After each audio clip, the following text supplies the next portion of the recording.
And now for a taste of things to come.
Indeed, it is once again that time as the aftermath of WrestleMania finally arrived. As so many things ended, so many new things are about to begin. Welcome to the most unpredictable night of the year. This is Monday Night Raw After Mania. This is Raw on Netflix. Welcome to the pre-show discussion. Hello, everybody, and welcome back once again here to the Super Bowl Studios and our continued watch-along schedule of utter madness for all the wrestling as we finish out WrestleMania weekend. I'm, of course, Noel Foster with Walter Cruz. We're super reliable, and we're here to bring you in closer ahead and bring up hype towards what could happen here tonight with the Raw After Mania. Hope everyone's doing well. Hope everyone had a wonderful Easter, 420, and whatever you chose to do with it. And please like, share, subscribe, comment, tell a friend. If you want to dictate the conversation, PayPal the passions or super chats, as simple as that. It's good to see the regulars, Charles, Safet. To those that are tuning in for the first time, thank you so much. For those that continue to tune in, thank you so much as well, because you all continue to make this possible, because you all encourage this continued passion for us to unwaveringly cover all things wrestling. That being said, Walter, it's good to be back with you once again, my friend, the most reliable man that I've come to know in the world of professional wrestling fandom existence. How are you feeling after everything that has transpired, and what are you looking forward to, and what could transpire tonight with the Raw After Mania on Netflix? I am doing well. Slept well. I literally didn't. I woke up, to get the kids ready. My wife saw how tired I was. Said, "Go back to bed." I didn't wake up till almost 2:15 p.m. That's how much I knocked out I was. So that's worn out for the weekend. But I looking can forward relate. to see the fallout to John Cena, the fallout to Jey Uso, and everything. WWE purposely has not given us graphics. They have not given us announcements on what is going to happen today, which I actually like it because now we're going to be surprised of everything. So we can talk about whatever we want now, and we can speculate what we think is going to happen and things like that. That sounds good to me. So I think without further ado, let's go ahead and get right into it and bring people up to speed a little bit, shall we? So again, folks, a lot of things transpired once again at the Showcase of the Immortals, WrestleMania 41 in Las Vegas. And thank everybody that tuned in to our coverage. A shout out to Geekbox Bible, who continues to encourage the passion of all the content creators, streamers, and reactors here in and out of the internet spaces of wrestling fandom and entertainment. You're a wonderful individual, so thank you again. Please keep up what you're doing. So I want to go ahead and start real quick to talk about your initial impressions. We kicked things off literally with the pace of WrestleMania Saturday night. It was Gunther, the leading general, the unstoppable juggernaut of professional wrestling, the world heavyweight champion defending against main event Jey Uso. In what has only happened one other time in the career of Gunther since Ilya Dragunov NXT TakeOver 36, we saw the leading general tap out to main event Jey Uso. A statement victory in proving not only did he have no fear, he was going to get him, but how much he was willing to do to go for the win and do this for his family and send a very emphatic message towards the Ring General and anybody that may underestimate him. It was quite a spectacle to see Jey Uso talk about the Ring General. Your thoughts about this, and how do you feel about a new heavy yeet champion? I've never seen him that focused. He put on a clinic that n- I've never seen, and the fact that he knew it wasn't going to take one Uso splash, he splashed him from every corner, saying, "I've got to do whatever I can take," which knocks the air out of you, and then he turns in and puts out a sleeper. Smart wrestling. I've seen a lot of criticism from people saying Gunther shouldn't have tap out. Why not? He literally laid his brother in a bloody mess. This was more than just a championship. This was about his family, his legacy, and doing something as vengeance for his brother. So he did what Gunther did to his brother, choking him out. He choked him out. Now some people say he should have passed out as to tap. No, because it gives Jey Uso legitimacy. He did it so bad that he forced the strongest competitor in WWE right now, who has spent 93% of his career as a champion, forced him to tap out, a feat that only one other person can say. That makes Jey Uso seem like a legit champion. I perfectly love the way they did it. Yeah, it's one of those things where you look at a reign of dominance and how much you break a man that seems impossible to break, I think adds to the power of the moment and the value of what it takes to hold on to the championship. I didn't really have a problem with that at all. With Gunther, it's one thing to pin the man. And again, literally a handful of people have done it. It is even more incredible to submit the man, to break the man's body, to break Gunther down in his own hold. Both Ilya Dragunov and Jey Uso succeeded in doing that. Again, only two times I've seen the Ring General incapacitated in his entire WWE career. That goes to the value and the threat of him as a champion and the importance of beating him. I was perfectly fine with the result, and you can't argue that Gunther, he did set a pace for how strong you need to be to hold on to this championship. And yeah, Nestor, you're probably right. And good to see you, Josh McGuire. So moving on from there, of course, we have new WWE Raw Tag Team Champions as the New Day was able to beat the War Raiders. Of course, you could call it a cheat code as we saw Eric and Ivar defend those titles against Kofi Kingston and Xavier Woods. It was a little bit of tomfoolery as expected since the New Day's turned dark. And with a hook of the leg underneath the ropes, the side of Best Vision, the New Day once again are tag team champions. What's your thoughts regarding that? And do you think now the New Day is even more vindicated with everything they said towards Big E, despite their shortcomings? Yeah, they're vindicated, and I love the little subtleness in their gear. Their gear was WrestleMania 9 inspired as Giant Gonzalez, but it also had three unicorns, and one of them had their head kind of disfigured. That's Big E, broken neck, hurt. So I like what they did there, and I just kind of wish that after they won, or maybe at some point post it, they just shoved the titles in Big E's face, like saying, "We did this without you." Like further that story, but instead they just kind of ran out of the ring. The match wasn't my favorite of the night. It was good for what it was. It did what it did. I knew New Day was going to win the tag title. Otherwise, why did they turn heel? But people criticize the match. I'm just here to be a wrestler.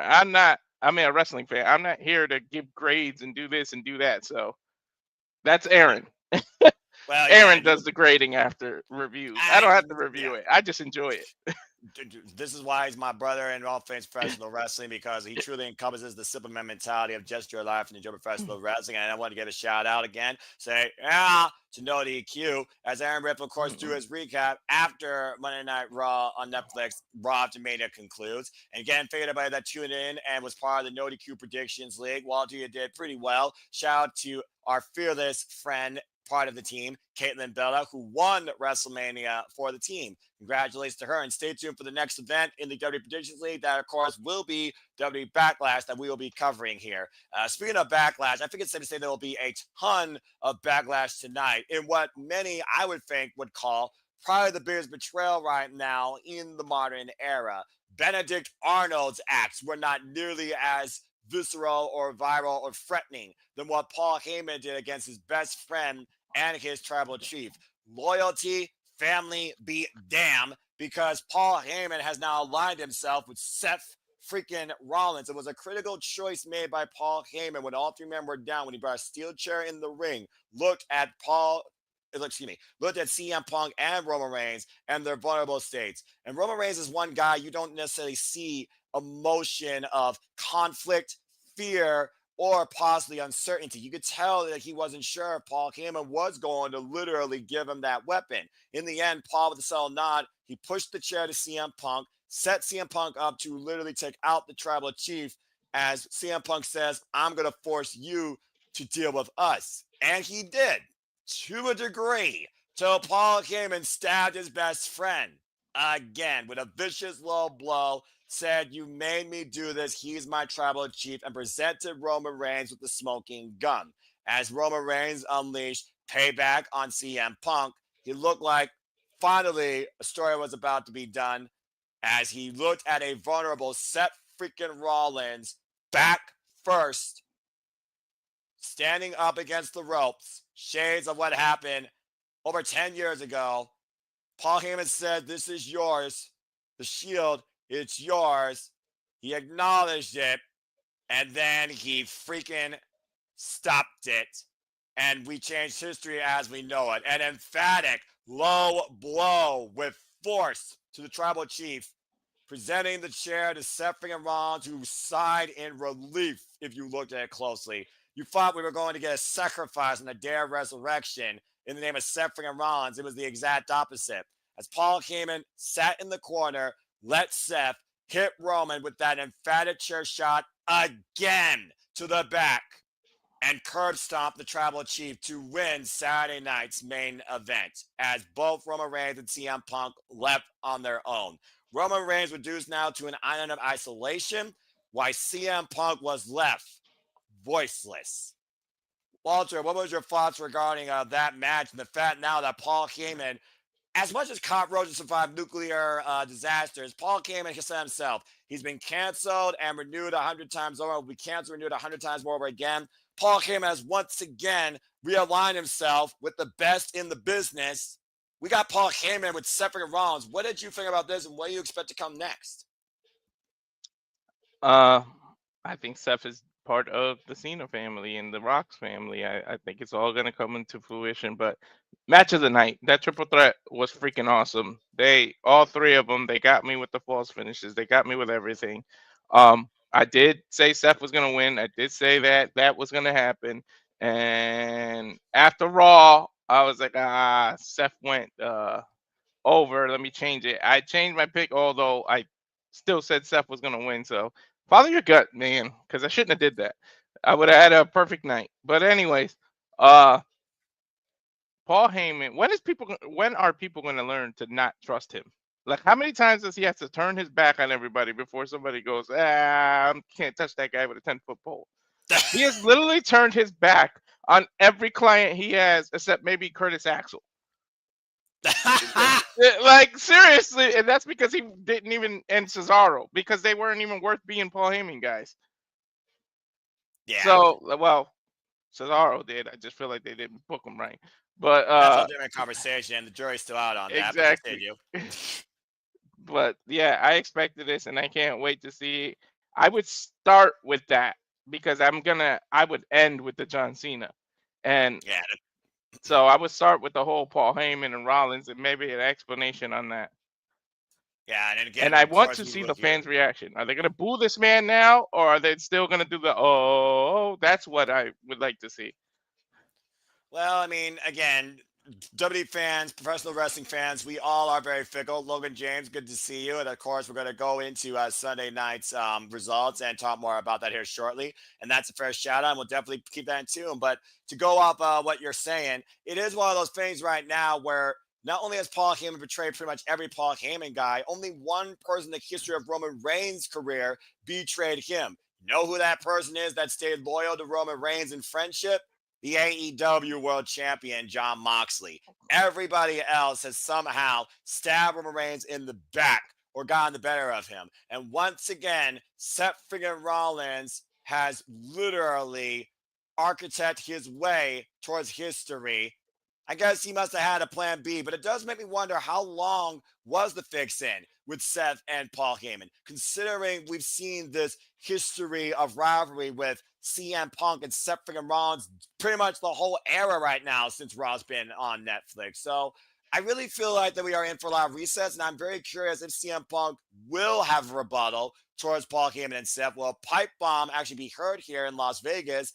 And will we see the tribal chief again?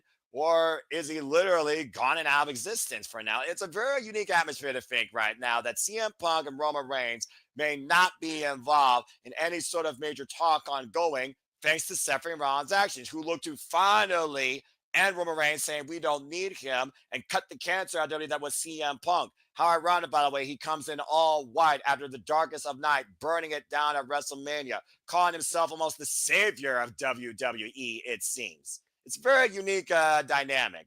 But again, moving on from there, figured about again the other events that happened on Saturday night, whether or not those continue to bring fallout here tonight.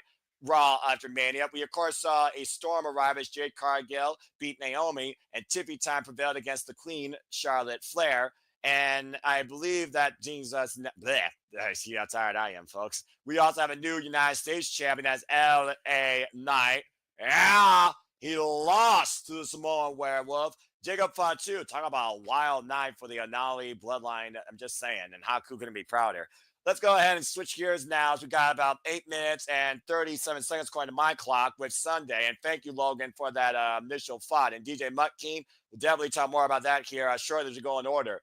The women set the pace for Sunday night, where we wonder, was there truly a third wheel? Is the EST unbeatable at WrestleMania? Does Mommy deserve to be on top once again? As all three of these women came out, showed out, top this shit set up for Sunday night, and Io Sky with a tremendous timing.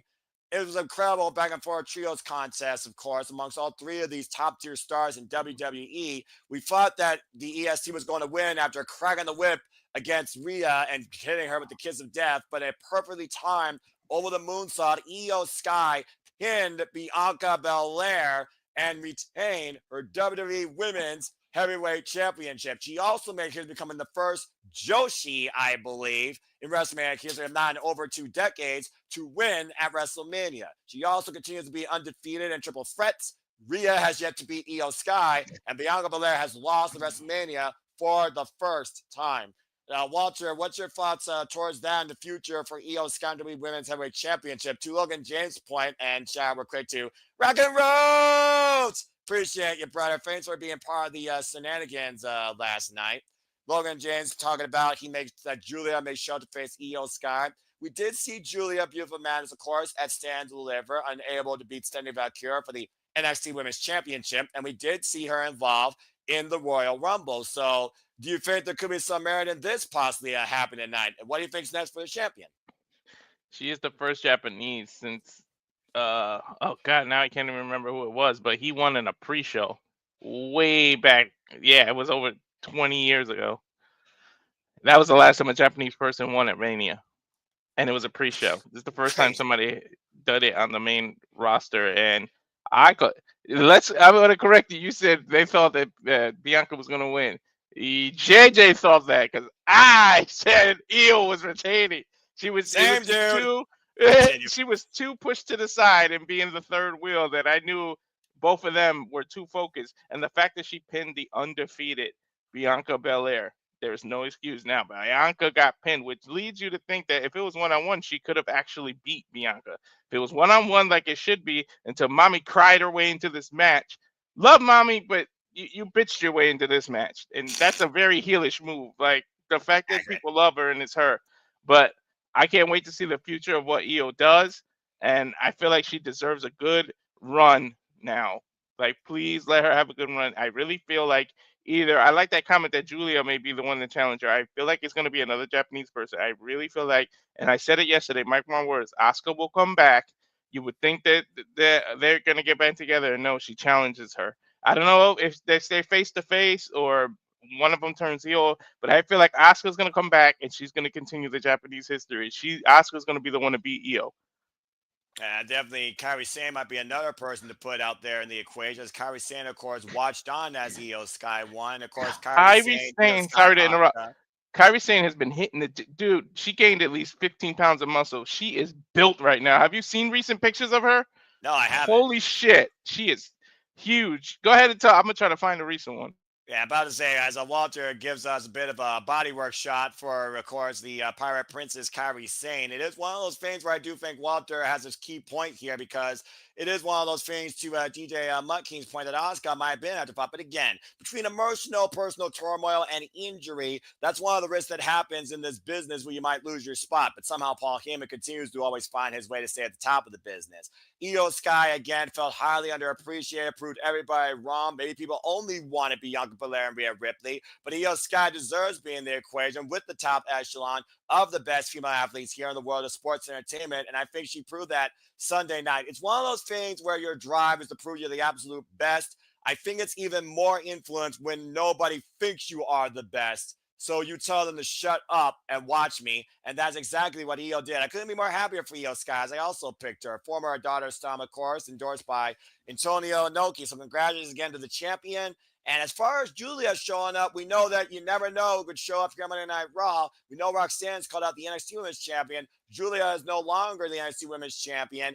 And Io Shirai previously beat Utami Hayashita in Marigold. So, of course, that was where Julia was at the time. So we will see soon enough what happens here Monday night and who could confront the champion. As we are 3 minutes and 42 seconds away from Raw After Mania beginning here on Netflix. You guys can, of course, follow along with us, the conversation, hashtag Raw After Mania on the X. And, of course, we're happy to be that blind conduit to the voice here tonight and giving you all the details of the events that transpire here. So that being said, we continue to look for a picture. I know somebody brought up the fact that the Intercontinental Champion, Braun Breaker, All right. maybe you got the picture real quick? Yeah. Remember how skinny she was? She got some abs. She has gained at least 10, 15 pounds of muscle, dude. And that's her personal Instagram. That is her. Look. Hey, you know what? Look at an old picture. Thing. See how skinny she was? Yeah, she exactly. Straight built now. Well, again, it is the Raw After Mania. This is the reset point, not just for every story in WWE, Walter, but every superstar in WWE. Whether you're a part of WrestleMania or not, this is literally day one-ish of the new season of WWE, and it starts here with Raw's Mania on Netflix. So we'll find out soon enough here. So let's go ahead and pick things up. Talking about Braun Breaker, of course, we had history made in the first ever Fatal 4-Way of WrestleMania for the Intercontinental Championship. We saw a man die with the damnedest spear ever. And, of course, as we got a picture, of course, of the T-Mobile Arena here, timer set at 2 minutes, 20 seconds. Dominic Mysterio pinned Finn Balor, and we have a brand new Intercontinental Champion. Not only as a Latino, by the way, I'm sure you're proud of, but, of course, we followed Dominic's workhorse rate, even if he is a hated heel in WWE, and now he finally has become the workhorse champion here in WWE. Again, though, Braun Breaker was now involved in the decision, and we know how much Braun Breaker was endorsed by Paul Heyman and NXT, much to GJ Mutt Keen's point. For those that don't know, by the way, Mr. Reliable is also multitasking because he also has another job where he works from home. He is not ordering pizza. He's not a telemarketer. He is actually taking care of realistic matters. I am extremely impressed with Dominic Mysterio and the reception, but I do wonder if there's going to be a judgment call towards maybe Judgment Day's trust and leadership. Where Finn Balor said at one point we're all equals, I think Finn Balor expected Dominic Mysterio to help him win the championship or maybe give him the first title shot. It makes me wonder if Finn Balor is going to confront him tonight to possibly challenge him for the title. And folks, we are less than 90 seconds away from Raw After Mania, so prepare for the most unpredictable, wild-ass ride of your life tonight. Again, we know nothing that's going to happen as far as matches. We know we're going to hear from John Cena. We're going to talk more about that during the commercials because you know there's going to be commercial breaks. And I'm sure we're going to talk more about El Grande Americano and what else might be ahead for everybody here in WWE. As, of course, we're now heading towards Backlash. And do you believe in Joe Hendry? Could he show up here again after facing Randy Orton? We'll find out here soon enough. And I hope everybody enjoys the ride as we got less than a minute away. Getting ready for Raw After Mania here. And I don't think there's anything else I need to say. Let's freaking go. I'm just going to take a look at some of y'all's comments real quick here. DJ Mutt came with a question. Do you think they can reveal Roxanne or Alexa as the one who took out Bayley? I still think it's the priority because there's unfinished history there. Roxanne leaving Cora Jade, didn't want to be a tag team specialist. Roxanne and Bayley, who've been feuding with each other since the better part after the Royal Rumble, I think they are going to go one-on-one. It could lead to Roxanne being part of the main roster going forward. And again, to Rage Wrestling's point, he talked about Roxanne. And DJ Mudking here saying, the match in the future of Illusion with Io Sky versus Timmy Strand is going to be gold. Well, I don't think we're going to get Survivor Series, battle of bragging rights and brand supremacy, but I really would love to see that one-on-one match, or maybe even as a tag team. Again, both incredible champions, deservedly so, and they have oppositions that I'm sure are going to unfold. So I like that idea a lot, though, DJ Mutt King. And Logan James saying, I saw a photo of Hazuki, Asume, Syrian Starlight Kid watching WrestleMania. So awesome seeing they witness Io Sky, original daughter of Stardom. And again, you never know. I mean, we'll see what happens here soon enough as Raw After Mania officially starts right now. Because, folks. I got then. Yep, I got then as well. Now. Of course, we're here now. Forever. So we're perfect? Pretty much, I think so. And of course, Walter, you and I and this entire community are in this thing together. Oh. Let's friggin' do this, bro. And I'm sure we're going to talk more about the other matches here throughout the commercial breaks. I'm pretty sure I'm just like 0.0001 second ahead of you, which is fine. Yeah, that's fine.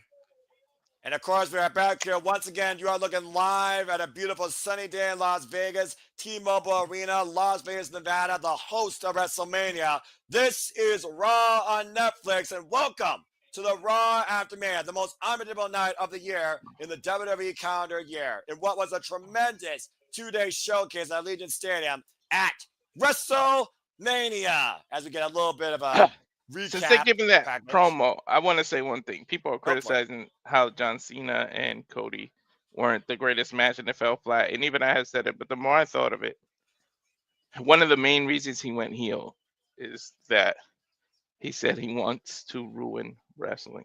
Exactly. Had he gone out there and given a 5-star match with Cody, everybody would have possibly cheered him and loved it. So to fall in line with him saying, I want to ruin wrestling, he purposely did not give you the best match of his career, because otherwise he wouldn't be ruining wrestling. It's perfect what he did. It's, now that I think about it, it's fitting. He did that purposely so that he ruins wrestling. And you pointed out yesterday, he wore the title backwards above his butt to tell the WWE universe to kiss his ass. So for those criticizing it, it was purposely done. He didn't want to give a 5-star. Otherwise, that wouldn't be ruining wrestling. WWE finally is consistent with a story, and people still not happy. Well, Walter, you said perfectly. Again, John Cena said he was going to take everything by giving us nothing. And based on entrance and based on the match itself, he did just that. Created in WWE, breaking the record here in WWE. And of course, so many records were broken. Of course, we talked about before, Tippy Time prevailed. The acquisition of AAA, now part of the WWE TKO business merger. We saw Heel de Vikingo confront El Grande Americano, who concussed Rey Fenix. We saw Dom Mysterio rise new Intercontinental Champion. Of course, your brand, NXT, it stood and delivered. Obafemi is still the ruler. Combined attendance of 124,693. And of course, honoring the greats in the WWE Hall of Fame. It was a phenomenal 4-day streak of content, moments, storytelling, and match quality where you literally got everything. And I think that's what's most important at the end of the day. But it's also what I said on the shenanigans. WWE is redefining storytelling. And why John Cena says tonight he is going to end and ruin wrestling as we know it, whatever he's going to do is going to change the game, especially with everybody right now ready to pick up business and start fresh on this reset with Raw After Mania on Netflix. And of course, right now, they're talking about all the headlines. They're talking about everything that transpired. Joe Hendry having a WrestleMania moment again. And you called it, by the way. I owe you all the comeuppance. Congratulations. Walter, you are brilliant. And of course, the man came back around, and we got Lyra 2 belts. Lyra Curia now both WWE Women's Tag Team and still the inaugural WWE Women's Intercontinental Champion. As we look back at the event that transpired Saturday night with Paul Heyman betraying not only his tribal chief, but his best friend, and aligning himself at the top of the business once again with Seth freaking Rollins. And you literally talked about the minimalism that John Cena did in saying what he was going to do to Cody Rhodes and what he was going to prove. Again, John Cena, he wanted to be the bad guy. He finally is. Cody refused to be the bad guy, wanted to be the good guy, and now it costs him to be the guy. At the end of the day, John Cena is now Mr. 17. He holds the record in WWE, and he is about to change professional wrestling as we know it tonight here on Raw. And Travis Scott may not be too far. Sometimes embracing the other side of you helps. Like Cody should have just embraced it.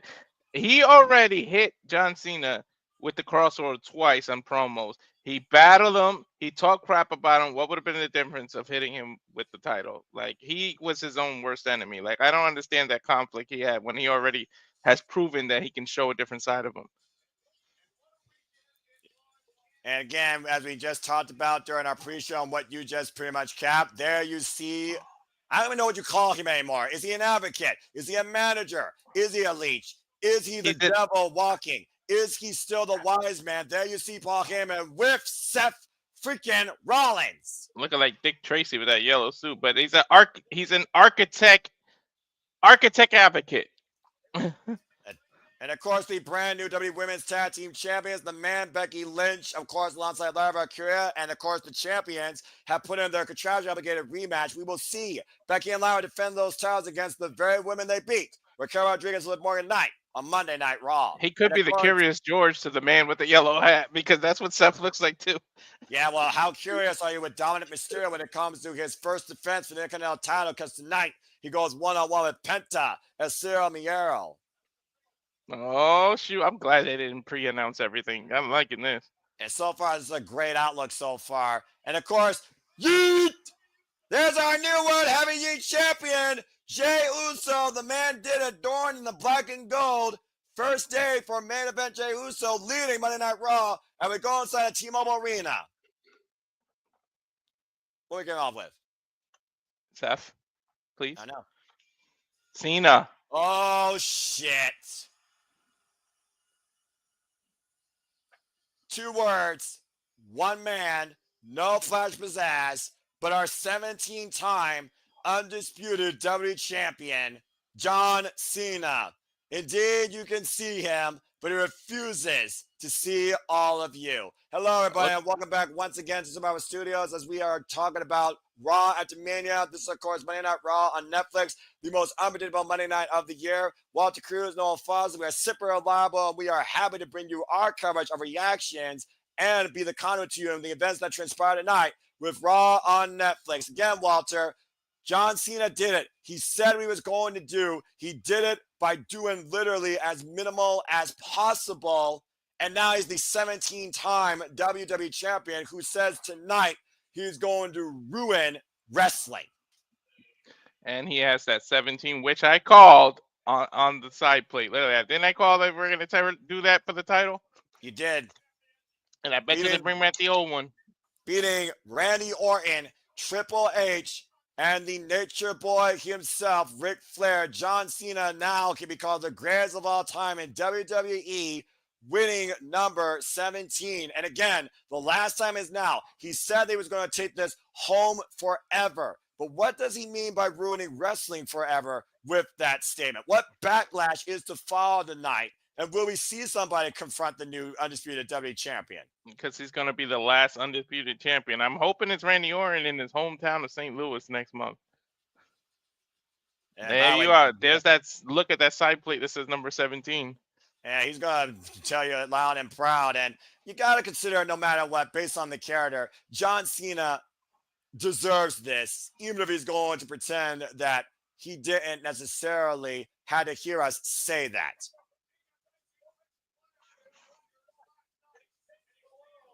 And of course, he stands alone. There is no Rock. There is no Travis Scott. There is no other things going on here but some pyro.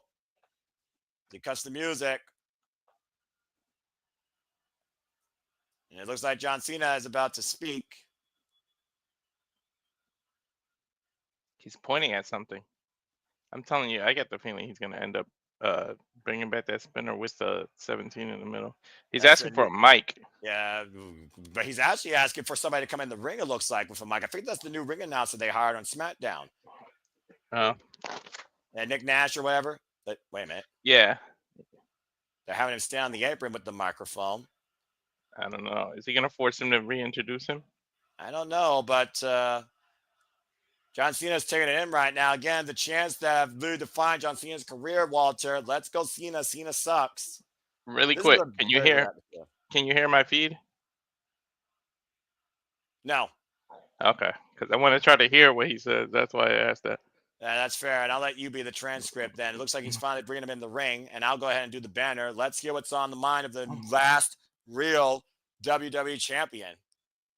It looks like he's got a piece of paper. I think you're right. I think he wants an introduction here, Walter. Mm-hmm. There's a statement here being made. He's probably gonna force him to introduce him as the last WWE champion. Yeah, I think you're on to something. My sincerest apologies. I've been informed that my announcement is seemed as disrespectful. What? Ladies and gentlemen, please welcome the greatest of all time,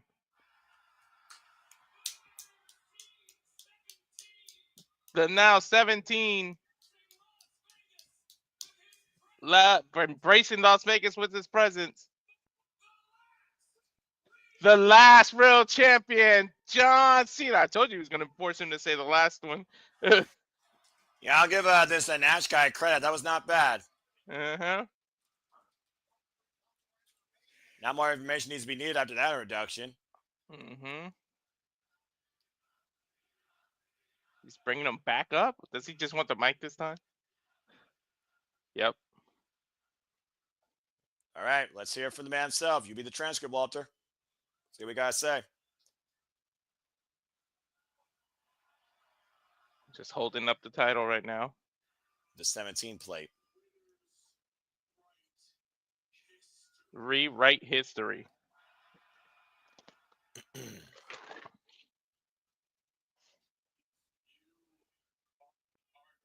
You are not worthy. Hmm?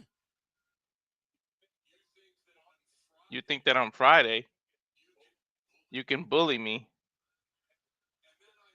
Then I step in a ring with gold on my waist. And just because you cheer, I'm supposed to forgive you?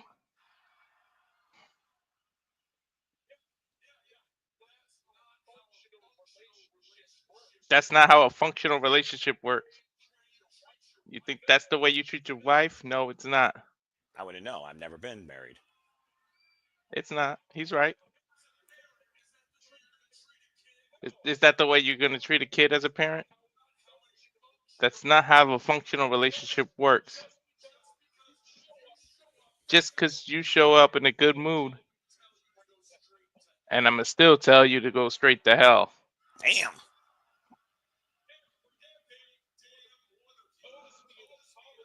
Every damn one of you owes me an apology and don't have the courage to do it. Make the noise. This is forever the show that you hijacked Monday Night Raw. Talking about the Raws after Mania.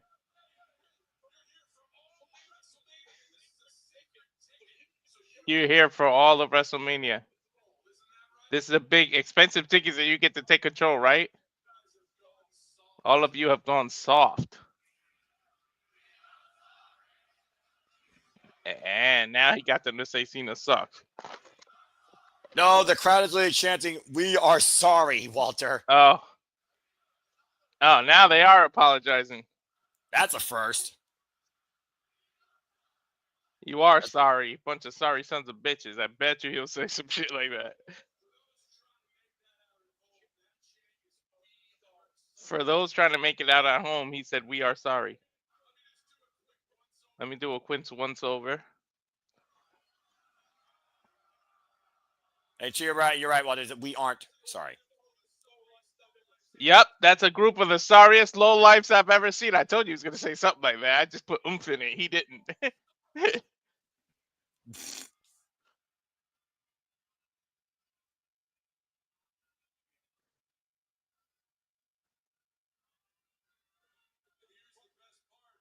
Here's the best part. You don't mean anything to me. I need to hear some voices. Let's go. Asshole Chance rating out now. This is Cena, not Vince McMahon. No kidding.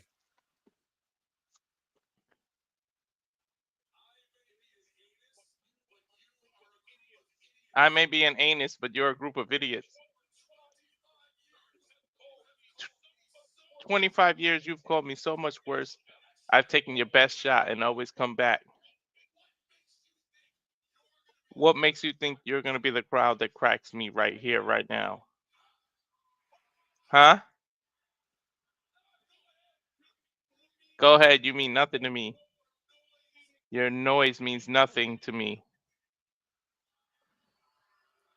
Damn. Thank you, Kitty Cat, for that $3 super sticker. Appreciate you as always. The only thing that meant anything to all of our lives is that. 36 dates, that's all he has left.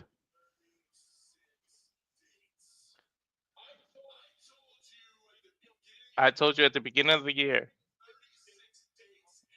36 dates, I'm gone. Start the countdown, folks. Time passes so quickly, we have no idea. The time and time you've already lost. Netflix debut, Indianapolis, Toronto, London. What? One of those. What? Toronto, What? Las Vegas, What? Las Vegas, What? Las Vegas. He has What? 27 dates left. Oh, jeez.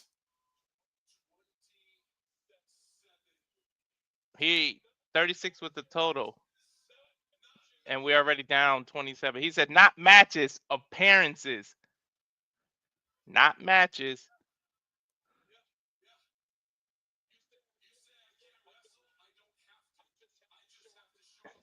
He said, "You say I can't wrestle. I don't have to. I just got to show up and do this." That's fair. He's not wrong. When that hits 0, the professional timeline stops. Cold. What is this? An Avenger movie?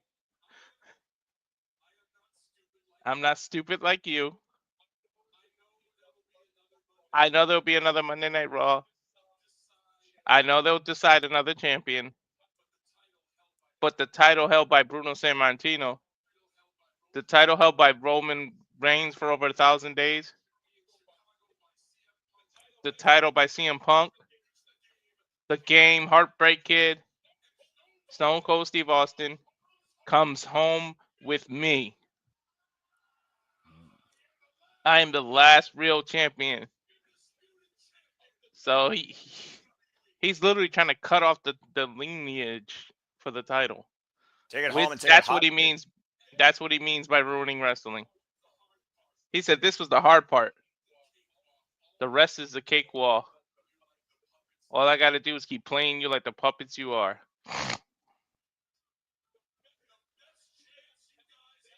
The best chance you guys to have to save yourself. I didn't hear the rest. What did he say? The best chance you had to save yourself? Was Cody Rhodes. You heartless bastards. You boo him on Friday, then you charge him on Sunday. And I say his name. And the man that we put on our shoulders last year to finish this story. That's what's wrong with this.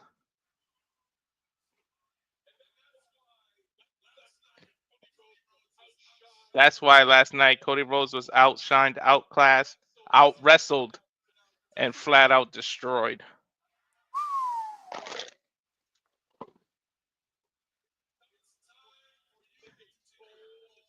Time for you to take a bold look in the mirror. And here's the truth. There is no one in the WWE with the strength, the speed, the wisdom, or the ruthless aggression. It sounds like he's describing Braun Breaker of John Cena. He just literally described Braun Breaker, right? Pretty much to a T. Unlike you, I have a heart. And I would like to do something nice for you right now. What? Pull out your cameras. You're going to want to remember this. Please tell me he brings back the other title.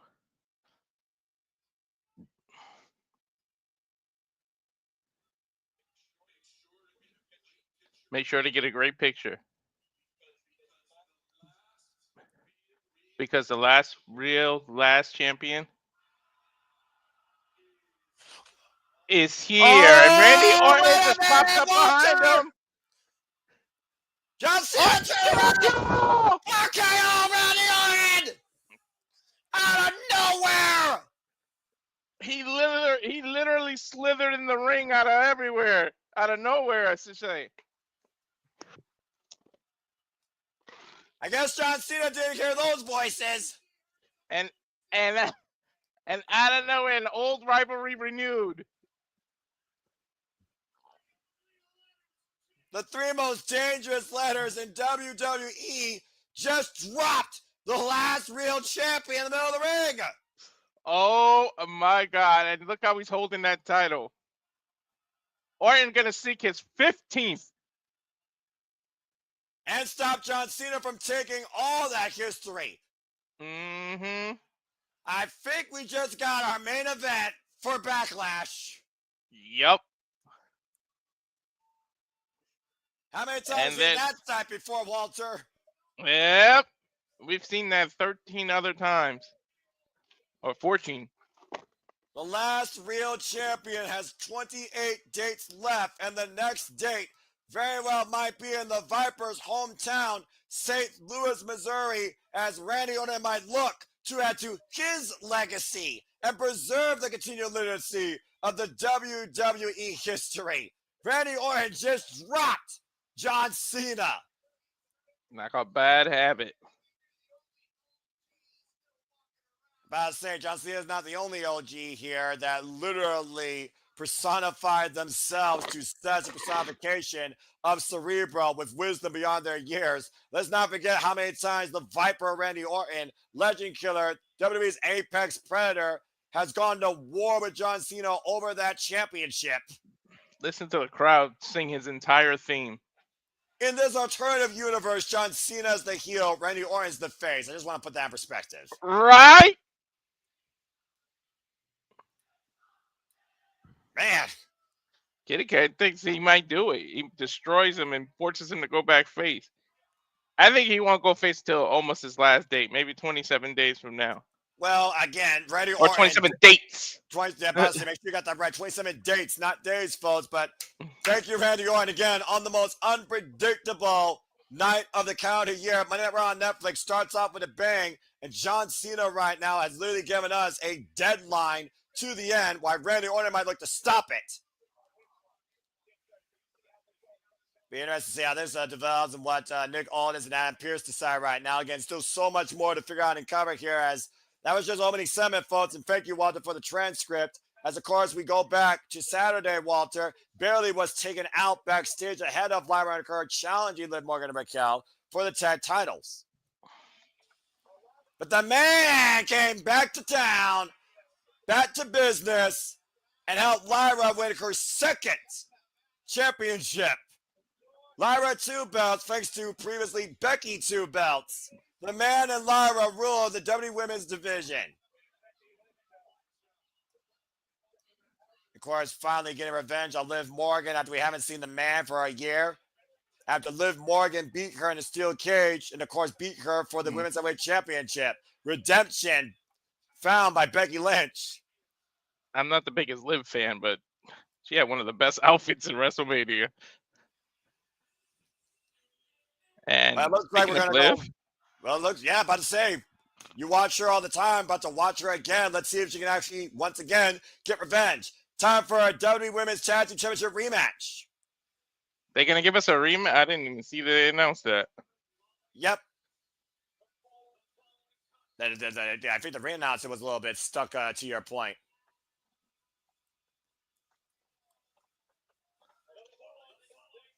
About to say, yeah, announcer, you got your ad together. Good grief.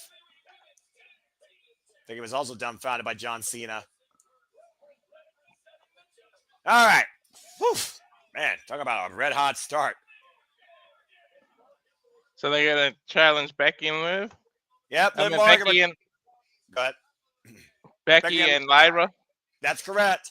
It's a WrestleMania rematch, folks. This isn't WrestleMania Backlash. This is Raw on Netflix. Liv Morgan Raquel look to become 4-time WWE Women's Tag Team Champions. Becky Lynch, the man. Lyra Valkyria, the Valkyrie. It's a tag title rematch next with Monday Night Raw on Netflix.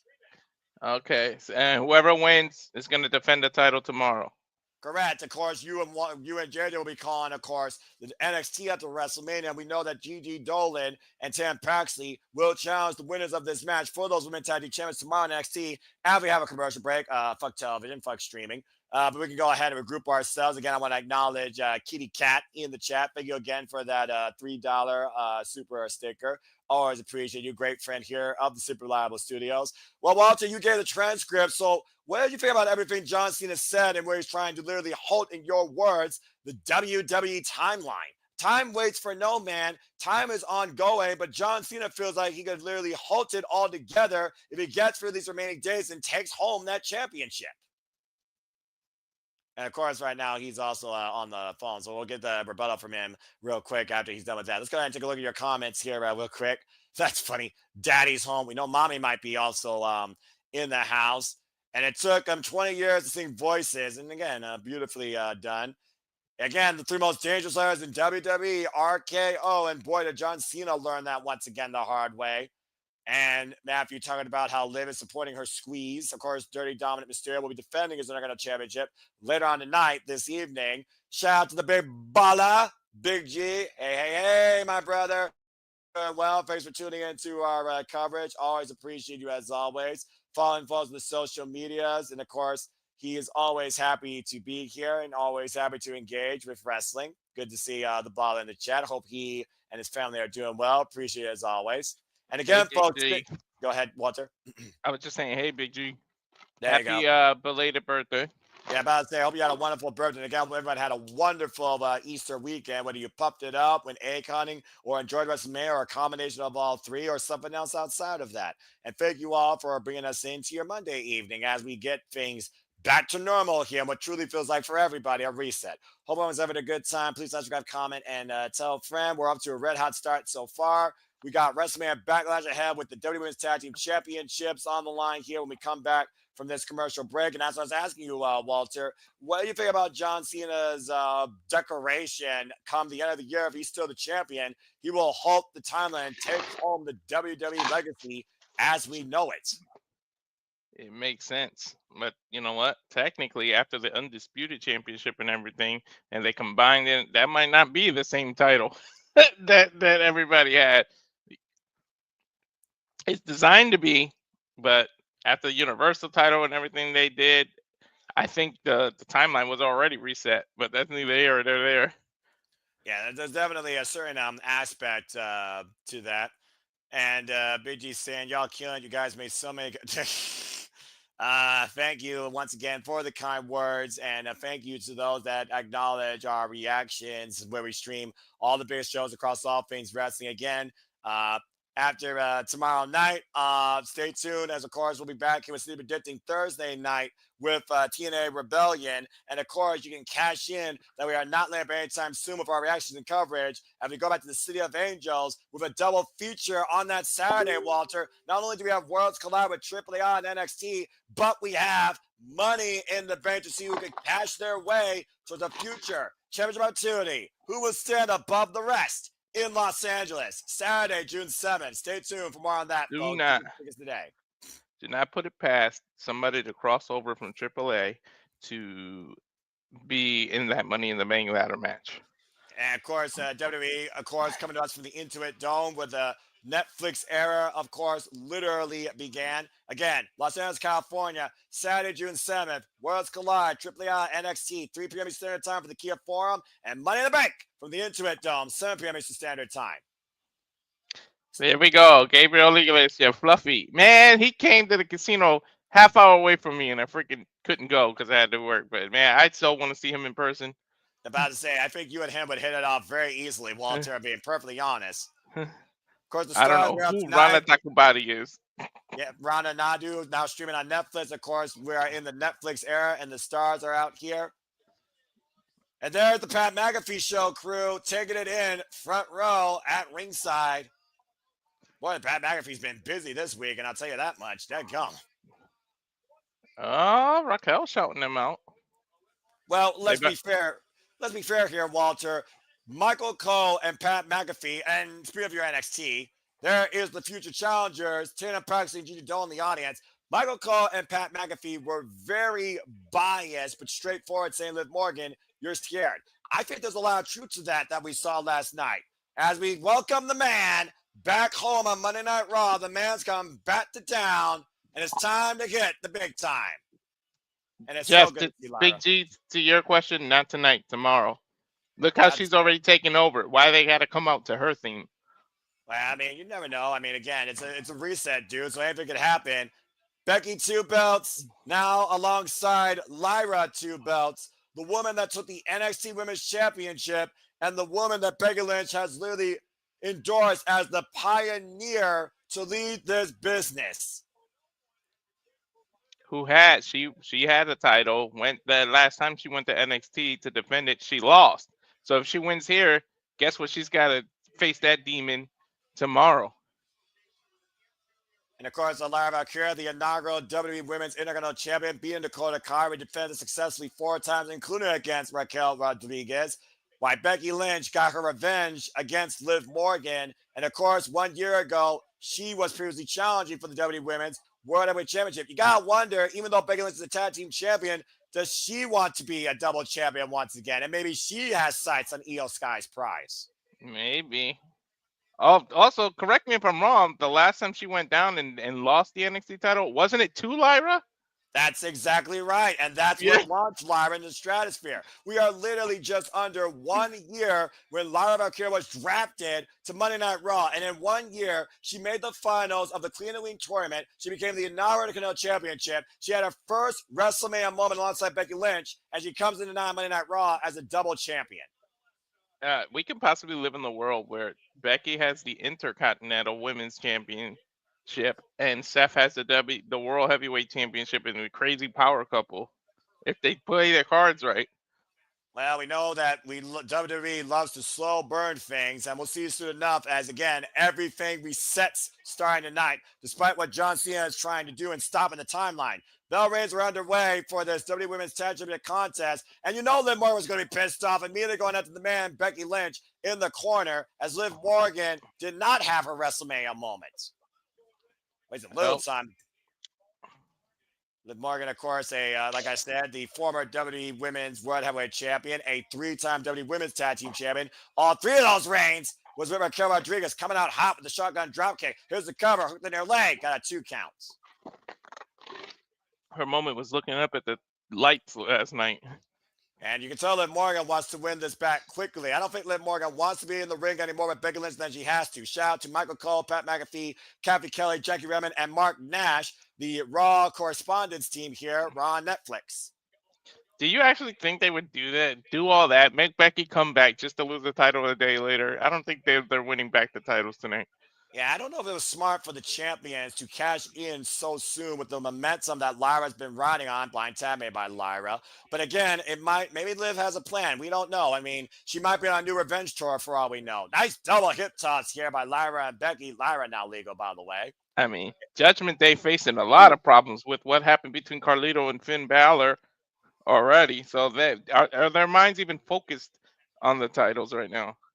Yeah, there's a lot of there's a lot of distractions going on back there. Well, we talked about before how things might be literally falling apart within the Judgment Day. Now, Donna Mysterio, Liv Morgan squeeze, is Intercontinental Champion. Nice stomach there by Lyra. Raquel coming in now in the fray. Of course, Raquel returned last year and helped Liv Morgan preserve that Women's Heavyweight Championship. What a great use of momentum by Lyra there. Rolling kick, taking out Raquel. And right now, Lyra single-handedly getting the better of the previous tag team champions. Becky coming in illegally, I might add. She did not get a tag. It looks like they might want to do a little double team drop kick. Wiping out Liv and Raquel on the outside. Tag champions are rolling right now. This match continues here on Monday Night Raw on Netflix. Commercial break. Fuck television. Or streaming. I'm not sure what to call it. It is one of those things, though, that the man, Becky Lynch, did go gaga, not Lady Gaga. And I don't know if she has a poker face, but I don't know if a heel turn when she just came back is the right approach for the man, despite what her husband did. And, of course, we'll still hear later tonight from Paul Heyman and Seth freaking Rollins. So we'll find out here soon enough. As again, he's taking a call here. Big G figuring that the Becky turn heel. You want the biggest moments, the Raw to WrestleMania, I can understand, but the man just came back last night. Let's see how this goes. Let's see if they can get through Tuesday night, by the way, too, we're being perfectly honest, because I think, honestly, Tatum Paxley, Gigi Dolan versus Lyra and Becky is a match I'd rather see more than Liv and Raquel versus Gigi and Tatum. That's just me. Yeah, I'm with you. Yeah, about to say, of course, Walter, you called that fatal four-way with JJ. Shout out to Mega Wrestling JJ Woods. Of course, you both stand delivered phenomenally. Congratulations on your great stand. What do you think about Gigi Dolan and Tatum Paxley's tag team dynamic since they became a tag team? The freakiest tag team in NXT. Freakiest tag team. Shock. That was the last team I thought was winning that fatal four-way. But, where the hell was Shotzi? That was the first time JJ pointed out. That was the first time we saw her in weeks or months. I don't know if she was dealing with something personally, but we'll see. But yeah, I like that team, and I really think they got a chance. And I would just love it if just give me that somebody dominates this tag division and actually continuously defends it so that it means something. I really like my Tessa Blanchard, Charlotte Flair idea. Right. You need two people like that to elevate this title. And whoever wins can be transitional tag titles for that. And, of course, Charlotte Flair lost against Tiffany Stratton Saturday night at WrestleMania as TV Time still prevailed and humbled a queen. I'm sure we'll hear from Charlotte Flair, though, Friday night. We don't see her tonight, as, of course, that will be on Friday Night SmackDown. I don't know if we're going to cover the Friday Night SmackDown, folks. Stay tuned for more on that. And also to your point, Walter, Tessa Blanchard, she's got bigger business to attend to as, of course, this coming Sunday in Los Angeles at Rebellion, she'll be challenging Masha Slamovich for the TNA Knockouts World Championship. She's got a chance to win, too, man. Woo! I can't wait for this. Tessa and Masha. Woo! And Masha's literally been a defending champion, defending across all brands, even showed up on Bloodsport. Like, oh, my God. Yeah, it's going to be a banger. That's putting it politely, because Masha is going to kill her, considering Tessa attacked her literal trainer, an old man in a hospital. That's making as personal as it gets. As we are back here at Raw on Netflix right now, WWE Women's Tag Team Champions on the line. Becky Lynch, Lara Kira defending against Raquel Rodriguez and Liv Morgan. Next challengers tomorrow night for NXT are also in the building. Tatum Paxley and Gigi Dolan, who won the Rad Stand delivered Saturday morning. Fatal 4 elimination tag team match. Nice step up there. Takes Raquel down. Critical moment in this match here for Lyra to make the tag to Becky Lynch. Damn, Lyra's athletic. That was the way she flipped the roll up. That was crazy. Aloy Falcon has always been dynamic in her striking. I've known that since I followed her work in NXT UK, and prior to that, of course, we talked about earlier, Lyra endorsed by Becky to be the pioneer, the lead women here in wrestling. The man's in with Liv Morgan now, taking Liv down with the clotheslines and the single leg kick. Of course, the man, Becky Lynch, big time Bex, who's done everything here in WWE. Literally. Or in the corner with the big elbow strike. Raquel sidestep, crashing into her partner. And Becky right now getting the better of both the challengers. That boot almost looked like it caught Liv in the throat there. And Becky right now is feeling it, Walter. Bex floater. Mm-hmm. Cover. Put the near leg. Back press. 2 count only. I say that too, Big G. That they're literally the. What was the little nickname they gave them? Because it's what the Powerpuff Girls are made out of. That's why they said that. Chemical X. When I was Chemical X. When I was watching me lad, I watched Cartoon Network, so I know exactly that reference. Oh, looking for the man who slammed Liv Morgan with the roll through, shoulders down, roll up, Becky reverse roll up though. Raquel Rodriguez on the Bless the cameraman. Oh, and a code breaker. As Liv sent Becky into Becky countering Oblivion, hooking up Liv. Man, slam! Cover! To retain, Raquel saves the match. Is that a Roshi or Becky? She pretty much did the rock bottom. Yeah, pretty much. That's what the Mayhem Slam basically is, if we're being perfectly honest. But then again, it doesn't matter as Raquel drags Liv and makes the tag. Raquel Rodriguez, former NXT Women's Champion, might I add. Jawbreaker by Becky Lynch creates separation. Lyra nowhere to be found in the apron right now, by the way. Becky right now preferably in a handicap match here. All the women just getting all they deserve. Speaking of that, where the hell's Nia Jax been? The fridge? They must have closed her and not open her up back for sale. I don't know. In all honesty, I have no idea, dude. And Lyra right now coming up to the apron as Becky's looking to hook Raquel right now, pausing for a superplex. Blind tap made by Lyra. Becky and Lyra looking for a 2-for-1. I sense something big coming out here out of the corner. Trying to go. And Liv, spring up to the second. Cartwheel, sunset flip, powerbomb. Right on Becky Lynch. Damn, that was nice. Liv just showed some strength. And Lyra right now trying to take Raquel over with the Frankenstein up at the strength of Raquel coming into play. And Raquel has Lyra hooked inside second, hoisting her up high. Oh, good grief. Lyra, you're not about to fly. Power bomb out the corner. Drapes the arm. We got new champ kick out 2.5. Dude, I thought it was over. Holy shit. Take a look at the replay here. Liv Morgan with the cartwheel, sunset power bomb of sorts, running Becky Lynch down the middle of the ring. And Raquel might as well plant Lyra through the earth with that power bomb. Drape the arm over, and to your point, this match continues. Dude, I thought it was over. Liv showing that she has her own strength. Raquel isn't just the only muscle. Over 19,000 crammed the T-Mobile Arena for the WWE Women's Tag Team Championships. Raquel and Liv Morgan looking to reverse what happened last night at WrestleMania, while Lyra and Becky looking to continue to create history. Oh, went for the Chicola bomb. Nice drop kick by Lyra. Creates separation. They are the legal competitors. I'm about to say, yeah, this match is kind of broken down already, but I think Becky was broken by Liv, so right now Lyra might have to go at it alone, trying to hoist up Raquel. I'm not sure how wise this is, though. Out of the corner. Trying to take Raquel. Take it down to DDT. Tornado DDT connects. Damn. And Lyra not going for the cover. There's something about the fight that makes Lyra just feel so alive. It's that hunger in her heart to prove that she's the best. Want to be one of the best of all time. And hoisting up Raquel! Nightwing!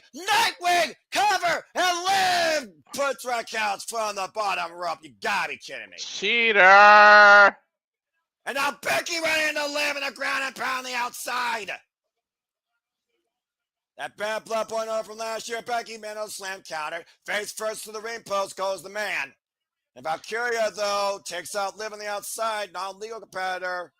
I feel bad for the ref trying to control all this, man. And now Lyra looking to climb up top and soar for the night once again.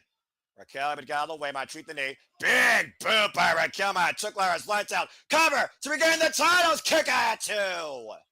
Wow. Dude. This is just the opening contest, too. Again, you're setting the pace for the next year in WWE. They do not start in January. They start after WrestleMania. Now a little bit of double team as Raquel hoists up Liv. And a powerbomb powerbomb Liv onto Lyra. As, of course, Liv's a masochist for this punishment. Still an effective weapon nonetheless. Hey, you did say that you love when people use each other as weapons in the tag team. It works, in my opinion. Liv looking to take Lyra into oblivion. Lyra able to counter it, though. Step Zaguri takes Liv down. And Liv is legal, by the way. She made the tag. And once again, Lyra looking to hit Liv. And Raquel, once again, coming to the end of her partner. Becky Lynch, though, trying to pull the anchor of Raquel away. Pushed off, though. Driven to the floor, and once again, Lyra takes Raquel down, and Raquel inadvertently goes into Becky. Turn around, Lyra! Turn around! Liv looking to send Lyra into oblivion! Lyra covered. Liv Morgan McCallum done it. Holy shit! So it was just about the moment. You know what? Didn't I say that yesterday though? They lose the titles and then Becky blames Lyra and that's what makes her go heel. And then apparently, to your point, Walter, it was a miscue where Raquel crashed into Becky. That split second allowed Liv to send Lyra to oblivion. And Liv and Raquel are now 4-time women's tag team champions and will defend those titles tomorrow night against Tatum Paxley and Gigi Dolan. Wow. So yesterday was literally about the moment. Yeah, go ahead and call the replays here, dude. I'd be damn. Yeah, Lyra there's the accidental running into her. Then Liv catches her with Oblivion right in the center of the ring. Oh, I like the way she sold that. Yeah, no, the way she sold it though. Yeah, exactly. Put up upright. And look at that face of Liv Morgan. She was hell bent on revenge, and she got it. A very disappointed Becky Lynch. So Lyra. my theory for tomorrow's wrong. She's probably about to go heel now today, Big G. I think Big G Fury might be right here. Again, a very tough loss for Lyra and Becky. Well, that's your new Intercontinental Champion right there, Becky. Watch. We'll see here. Again, backlash might literally come into effect here as Becky embraces Lyra here. Oh, no! Takes her down a clothesline, and the man's become unhinged! I told y'all it was going to happen. I just called the date wrong. Big G, you were right. Just wrong date. And now that IC title is going to mean something when Becky does it. There's no way you turned her husband and then try to keep Lynch as a face. Well, you don't want to lose the Raw on Netflix literally one day later when you come back at WrestleMania and win gold and celebrate, not just with somebody you respect, but your own damn daughter. Asuka. Is she not done yet, Walter? I'm sorry, but Becky is still assaulting the Intercontinental Champion. I was going to say, ask Zack Ryder about all that, winning at WrestleMania and then losing the next Raw. Yeah, but unlike Zack Ryder, he didn't assault who literally caused that. Becky has lost it. I told you. I just called the wrong date. Yeah. It was obvious that's where they were going. I mean, Lyra right now sitting in disbelief, not only with the loss, but with this hatred being thrown against her, against literally somebody she held up as her idol, her mentor. The power couple's coming, Noah. And Becky with the man-out slam to Lyra. That's your new book. I'm telling you now, that's your new Intercontinental Champion. And again, a second man-out slam. And you know what? They need somebody like that to elevate that title because they've been wishy-washy with that title. Well, we call it a workhorse championship, and Becky Lynch is a workhorse, but I will not deny what Lyra's been as the inaugural champion with more challenges than Chelsea Green. Oh, no, and Becky is not done yet. No, well, we may be looking at backlashes. This is the backlash event. Oh, come on, Becky, that's enough. Hey, man, she came back and Lyra ruined it. She didn't get pinned. Lyra did. Well, you got to think about this, though. Again, Lyra modeled her career after someone like Becky Lynch. And this is the example she wants to lead. Well, you modeled the career after me, then you need to know how to become better and win. You lost the very next day. You lost your first title defense. It pissed Becky off. Well, you ruined. Lyra literally just ruined Becky's moment of coming back by losing. Well, as the week of moments and betrayals and moments here continue here, hopefully Lyra is okay, more so emotionally than physically. Let's go back to the highlight of the night, brought to us by Minimate here as we regroup. Raw on Netflix continues, and again, WrestleMania gave us so much history, so many moments, including Saturday night, where Seth freaking Rollins burned it down at the expense of the OTC, Roman Reigns and Paul Heyman. It was the first triple threat in WrestleMania history to main event, not concerning a championship as well. It was more about, as you talked about, a favor. It came down to choice. It came down to Paul Heyman. It was a way to try and close the book on the turmoil and hatred with CM Punk, Roman Reigns, and Seth freaking Rollins. It was a matter of who was going to be able to feel vindicated and resolve in the end. We didn't know which way it was going to go until the end. At one point, we thought the Shield were going to unite and take out CM Punk. The Shield, by the way, brought in by CM Punk as an insurance policy when he was the WWE champion. It was anyone's match at any given moment, but the most critical turn was when Paul Heyman made one last choice. That has changed everything as we know it, Walter. And you could talk more about that. He slid it to CM Punk. I literally called it, said I'm sorry to Tribal Chief. Then look at his low blow. Just a nice normal low blow. When he gets to Roman, man, he dug into that. There was so much behind the Roman Reigns. And And to your man, point, Roman's teeth are whiter than the damn ropes, man. He got some veneers or something. I like the way Look you're at me. capturing Paul Heyman's emotion because I noticed something here. Paul Heyman, when he betrayed CM Punk, he was tearful. He was sad. Uh-huh. But look at this reflection when Roman Reigns was betrayed by Paul Heyman, and look at Paul's demeanor. Well, Paul has been through hell. You remember Roman had when Jimmy and Jay were still part of the bloodline, he had them attack Paul Heyman. So could be vengeance for Heyman back. You remember that?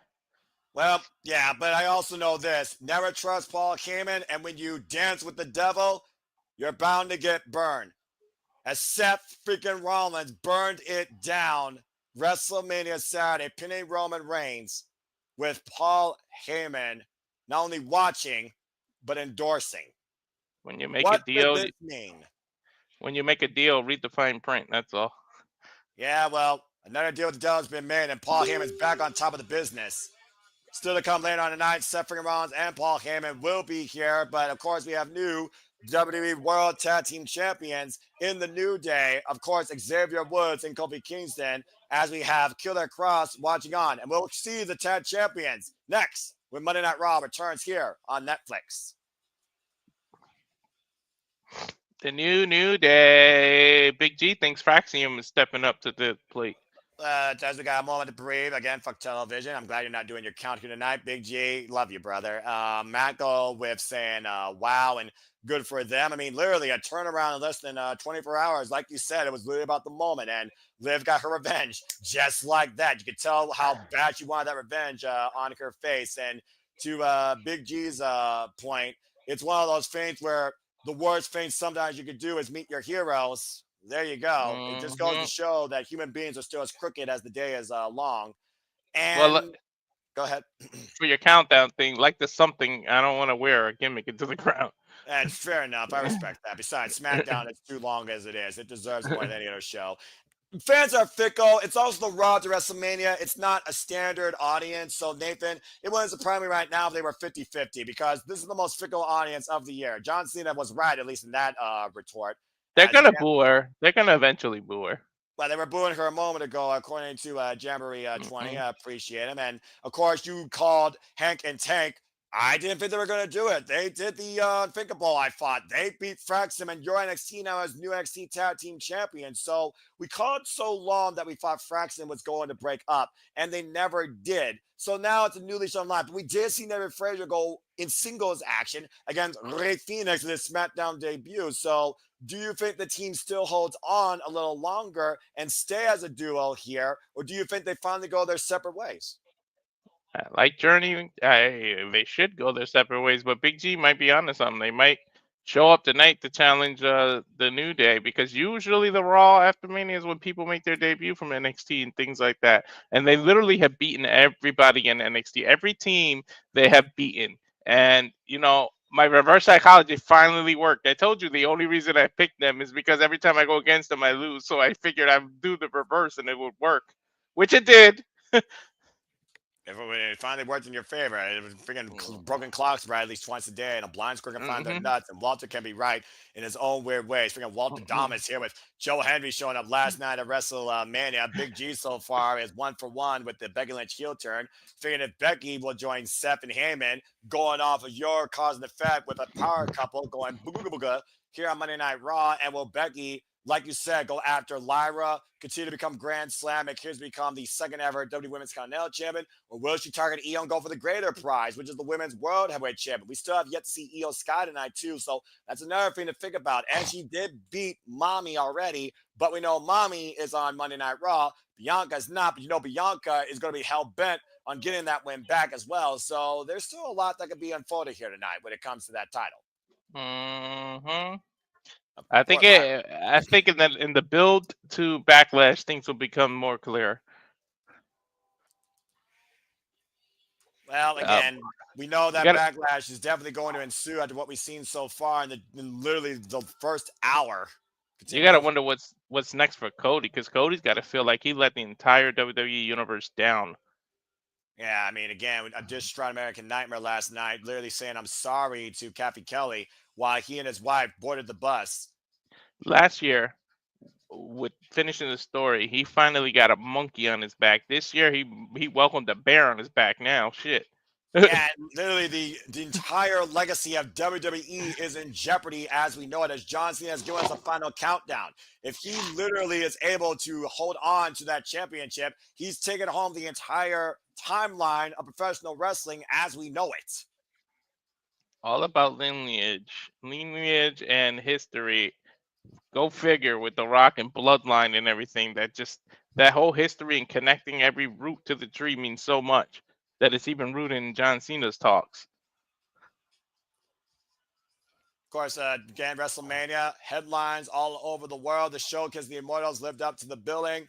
And we have finished and we said so many stories. Here's a fact of the night for you. WrestleMania 41 was the most socially viewed WrestleMania of all time, generating over 1.1 billion social views across all social media platforms. That fact to us brought to us by Total Wireless. Again, WWE, the global juggernaut of the world of professional wrestling, continuing to spread their brand as far as they can go and even larger as we know it. All right, here's the New Day.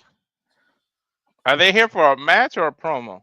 I feel like this is the night to gloat, and they didn't look like they were dressed for a fight. You talked about before how much you called them the victims. Talk about vindication. The New Day, once again, WWE Tag Team Champions. And there's no Francesca and there's no hip sweeping the night. Just two serious men once again holding on to the titles. Mm-hmm.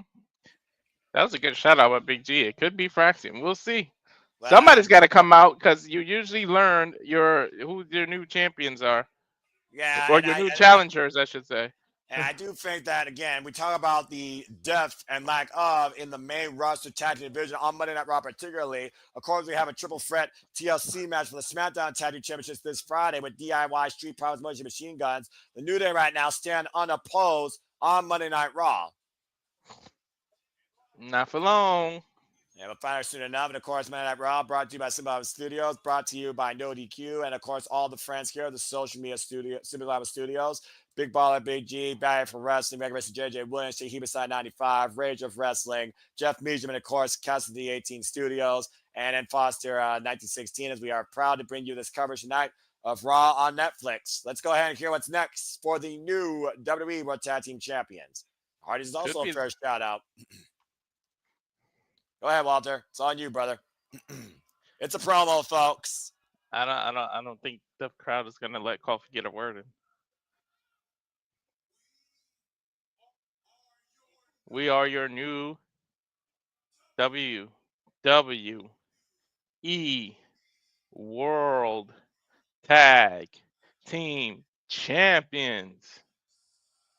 Notice how serious that was. Was that the 11th time?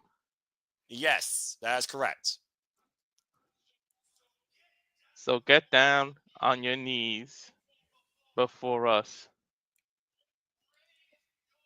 Raise your hands to the sky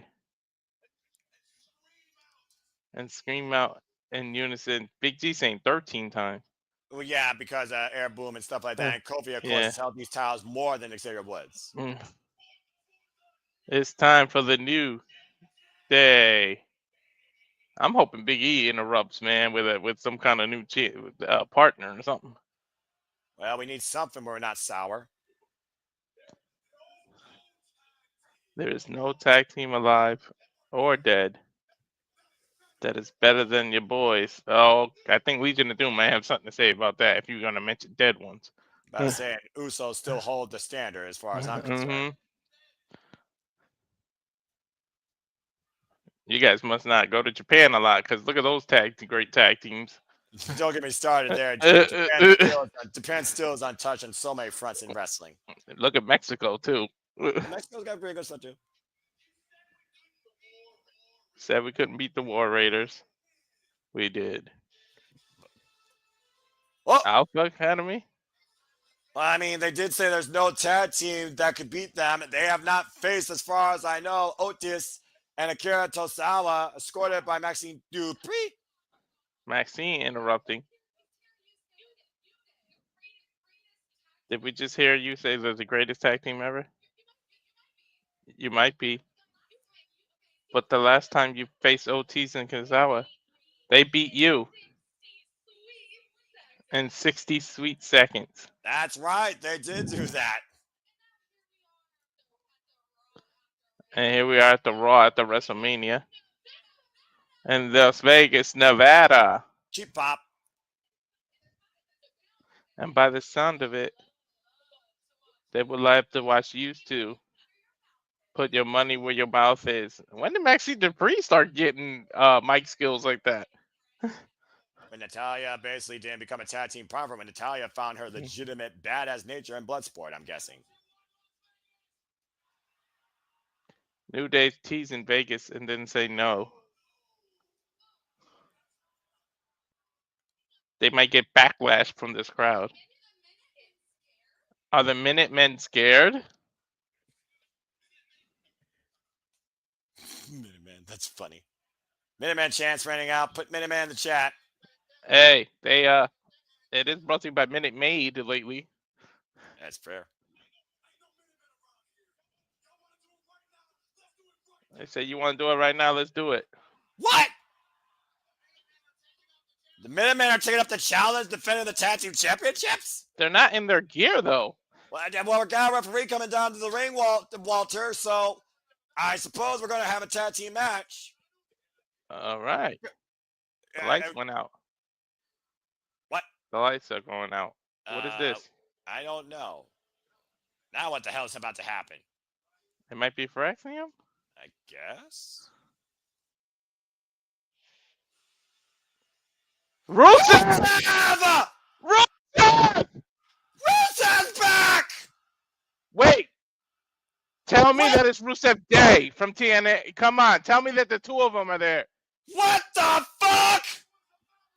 We knew it was a matter of time before Rusev Day was celebrating WWE again. Rusev is back. Rusev is back. But with who? Who? I didn't get. Dude, this dude used to crush everybody by himself. And it looks like he's planning to do that right now. Rusev is coming alone, but Rusev is back here tonight on Monday Night Raw. But this is a tag team, like. Who gives a fuck? Rusev's back. On Raw, on the A show. Looking good, too. Holy shit, he's been in that gym. Happy Rusev Day, everybody. Oh, boy. We haven't seen Rusev since the pandemic practically in WWE, and the New Day are getting the hell out of Dodge. Oh, man, Rusev just took down Otis. Oh, and that's new music. That's new music, too. Yeah, no kidding. Rusev's unloading right now on the Alpha Academy. Is he reaching out to New Day? Is he the new muscle for New Day? Big E's replacement? I don't know, but Akira to the top rope, that wasn't smart. That didn't work out too well for Akira Tozawa. And Rusev, oh my God, just literally far away. Rusev may literally be the new muscle for New Day. Well, you're talking about muscle. How's this for a big boy bout? Otis and Rusev face to face. Oh, Macha Kid just rocked Otis. And again. Damn. Uh-oh. And Rusev crush! Stomping away the spine of Otis and planting him. The accolade. Oh, my God. The submission hold. They're trying to get Otis to pass out at this point, and no one's coming to the aid right now of him.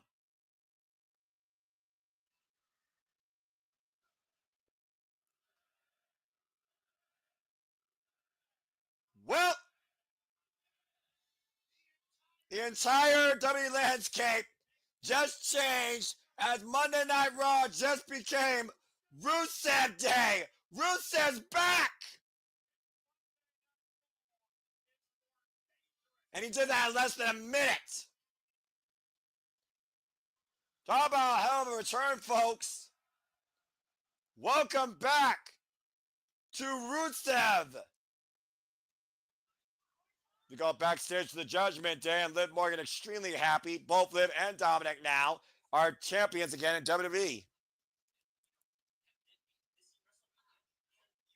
Holy shit, Rusev is back and immediately a big time heel. And here's Finn Balor and Dom. Yeah, about to say, might want to change gears here. Finn's gonna do a fake smile, I bet.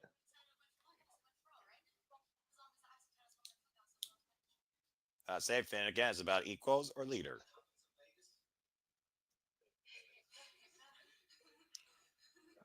Finn Balor saying congratulations and giving him a hug. We don't have titles, but it feels like we have titles, Carlito said. How is Carlito alive is a better question. I don't know. Finn staring at that IC title. What happens if Vegas stays in Vegas? But someone tells me that Finn does not want that title to stay on Dominic's shoulder. And of course, we are still going to stay in Vegas tomorrow night. When, of course, you and JJ will once again stand deliver for your brand. NXT after WrestleMania, after stand deliver from the Fontainebleau Theater, the official hotel hosting WrestleMania. It will be the Netflix after WrestleMania tomorrow night. Stay tuned. We go back inside. And I was talking about champions earlier. She is not the third wheel. She is the most dominant. She is the genius of the sky. Let's go ahead and hear from the victor of last night's triple threat. Io Sky has arrived.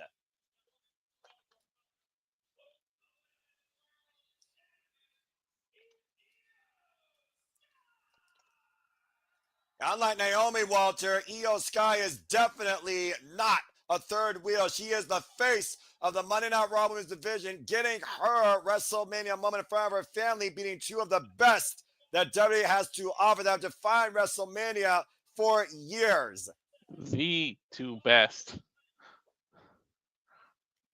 You have chance out here? Says, I'm so glad for Io, man. Me too. She deserves it. Genius of the Sky was able to thrive last night under the brightest lights, hoisting up the WWE Women's World Heavyweight Champion. We will hear from Io Sky next when we return to Raw on Netflix. We just had Rusev come. I'm telling you, either Kairi Sane or Asuka, somebody's going to come back. If it's Julia, though, then I know, again, you guys are Nostradamus. I'm going to flip the script because that is stardom, damn it. And we got another commercial here. Fuck television. First off, happy Rusev Day, Walter. And to happy Rusev Day. Big G, Michael, Matthew, and new _York, _State, _Up, _Mind, and everybody watching as well. Again, Rusev Day. All we need is Matthew Raywalt. That was freaking awesome. Now, again, I do want to go back to the Judgment Day thing, though. We just saw, of course, Judgment Day regain the tag titles. Dom Mysterio is the Intercontinental Champion. Finn Balor is not a champion, and there's Carlito. So it is one of those things where we talk about backlash, we talk about fallout, we talk about jealousy and tensions. We already saw Becky Lynch do that with Lyra. Do you think Finn Balor does that with Dominic? Does he screw him for the title? Or, because again, Finn has beaten Penta. Let's keep that in mind, by the way. Or do you think that Finn baits Dominic for now? I think we're going to get Finn Balor versus Dominic Mysterio in the near future for the championship, Walter. Possibly Backlash. Yeah, I mean, this is the proper PLE to put after WrestleMania because everything is facing Backlash from WrestleMania. Yeah, and I can't wait. Yeah, he looked at that title too much. Well, again, he hasn't been a singles champion now for the last 2 years. So, literally, it's one of those things where how long does Finn Balor want to just play errand boy, associate, not be the leader? Again, you heard what Morgan said. It's not about the single. It's about the group. I still think Finn Balor, might I add, original leader of Bullet Club, Prince Devitt, wants to be the man that leads the group. Every faction needs to have someone that leads by example, even if they say they don't have a leader. In my opinion, I think Finn Balor always wanted to be that leader. But how can you lead if you can't even win a title? That's true. I just can't wait to see what they do in EA, because if Julia does call up, that is stardom all over again. These two female have had banger matches in stardom. Well, I mean, in a bygone era, you would have think, but Io Sky and Julia never met in Stardom. Io Shirai came to WWE Oh, it's far okay. Yeah, before you're right. You're right. Julia. Yeah, Julia came in during literally like the not the 2020 scare with Donna Del Mondo, Women Who Play in the World, and became a face of Stardom to your point. Then went on to Rosie Ogawa's promotion, Marigold, and of course she tried to become the inaugural Marigold World Champion till Saray beat her for that. Then she came into NXT and eventually beat Roxanne Perez for the NXT Women's Championship. We of course saw Julia in that fatal four with Cindy Valkyrie, Jada Parker, and Jordan Grace at Stand and Deliver, unable to capture the title. Mm-hmm. Yeah, about to say Big G. I love Carlito. He's like the crazy uncle in the family. Well, he's definitely got the hair to show it. So I think that comment is cool. I asked him if I was invited to the funeral. Again, somehow he's still breathing. So I guess the funeral got canceled. So people lost their money. Good grief. It looks like they're further promoting here WWE when they hit Petto. Are they already figuring out what they're going for? Mm-hmm. Really? Are they showing War Game? Is that War Games that they're showing? I believe that is, dude. San Diego. Survivor Series San Diego. Oh my God! Are you serious, bro? I'm like a few hours away from San Diego when I move. I might have to go.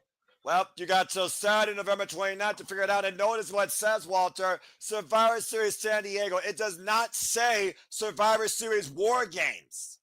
Mm-hmm. Again, Can we get back to some traditional Survivor Series? You can only hope and pray, as it looks like Triple H is trying to get back to what we used to love. Again, W Las Vegas, 11th Monday Night Raw, the first Raw in Las Vegas since 2017, and over 124,000 fans combined at WrestleMania alone in Allegiant Stadium, as WWE has taken over Sin City for the last week. Here's our All right, here we go. champion. Yep, Io Shirai. Oops, I mean Sky. I'm not going to botch you because I still like the real name better, and I always will call her by that. Let's go ahead for the champion. Go ahead, Walter. Doesn't she have a sister, Mayo Shirai, or something like that? I'm not sure. Maybe. She has a sister. I'm pretty sure she does. This is very happy. Last night was the best night of my career. She can't And you help earned it. Yeah, no lies to tell. She earned it. I'm over the moon. Sorry, Cameron Grimes. I beat the best there is. That means I am the best. She's right. Damn How right. can you not cheer for her, dude? Again, so happy. Long overdue. Rhea Ripley tried to forget me. Now she's getting the "you deserve it" chance, which she's well deserved. And she earned it, damn it. Don't cluster her up. Her English is already bad. Hey, she's trying. Two of the best. Rhea Ripley tried to forget me. Bianca Belair tried to forget me. And all of you will never forget me. She's right. I haven't and never will. Now she's speaking Japanese. We need a third person for this. I'm about to say, Miki Yamada is not here. Because I am the genius of the sky. I am Io Sky. And I am Women's World Champion. Let's see who comes out. Somebody's going to come out. Right now, let Io have her moment because she deserves it. I love that crazy little Joshi. Oh my God! Who's Surprise, is Stephanie surprise! back here? The NXT Women's Champion! Oh! La Primera, Stephanie Valkyrie! But she's still NXT champion. Figure out this, Walter. Both champions have since retained their titles. Mm-hmm. What is this about? Well, you want to call yourself the best. La Primera's champion of champions. Mm-hmm. The first. And of course, Stephanie McMahon, as I said, won the incredible fatal four-way matchup at Stand and Deliver against Jordan Grace, Jada Parker, and Julia. Both these women defied the odds and left with the gold. Io backing up, giving Stephanie her moment. Oh my God, are they gonna do this? And of course, literally, we have the first signed W superstar from Chile with one of the best signed from Japan, both standing as champions here on Monday Night Raw, Raw After Mania on Netflix. Looks like we're going to get some words from the NXT Women's Champion. Io, congratulations. Felicidades, meaning congratulations in Spanish. I'd like to introduce myself. Oh, I am the NXT Women's Champion. La Primera, Stephanie Vakir. Io showing her respect, clapping. As she should. And I want to come out here to show you respect. This does actually feel like a Raw After Mania. About time. Yeah, right? Io, you are amazing. I come here to show you respect. Well, that's normal. You're right. You are the best. But now I'm here. I'm the better one. That's what she said in Spanish. Glad she speaks a language I can translate. We're gonna find out who's the best of the best. Wait, what? You want to face me? Yes. Is this an NXT or Backlash? I accept. Io just accepted the challenge. Io Sky just accepted a match with Stephanie McMahon.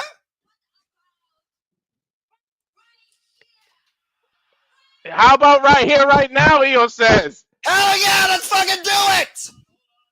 What? Adam Pearce interrupting. Oh, God bless it. Buzzkill.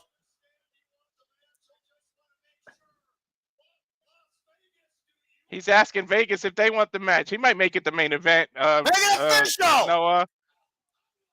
I want the match too. Io Sky, Stephanie Vakir. And it starts right now. What the fuck? Holy shit. No title on the line. It's just about respect. What a night this has been. The best in NXT versus the best in WWE. Jessica Carr in the ring. We're about to win a Stephanie Vakir versus Io Sky for the first time ever. We're going to find out who's the best of the best. This is incredible.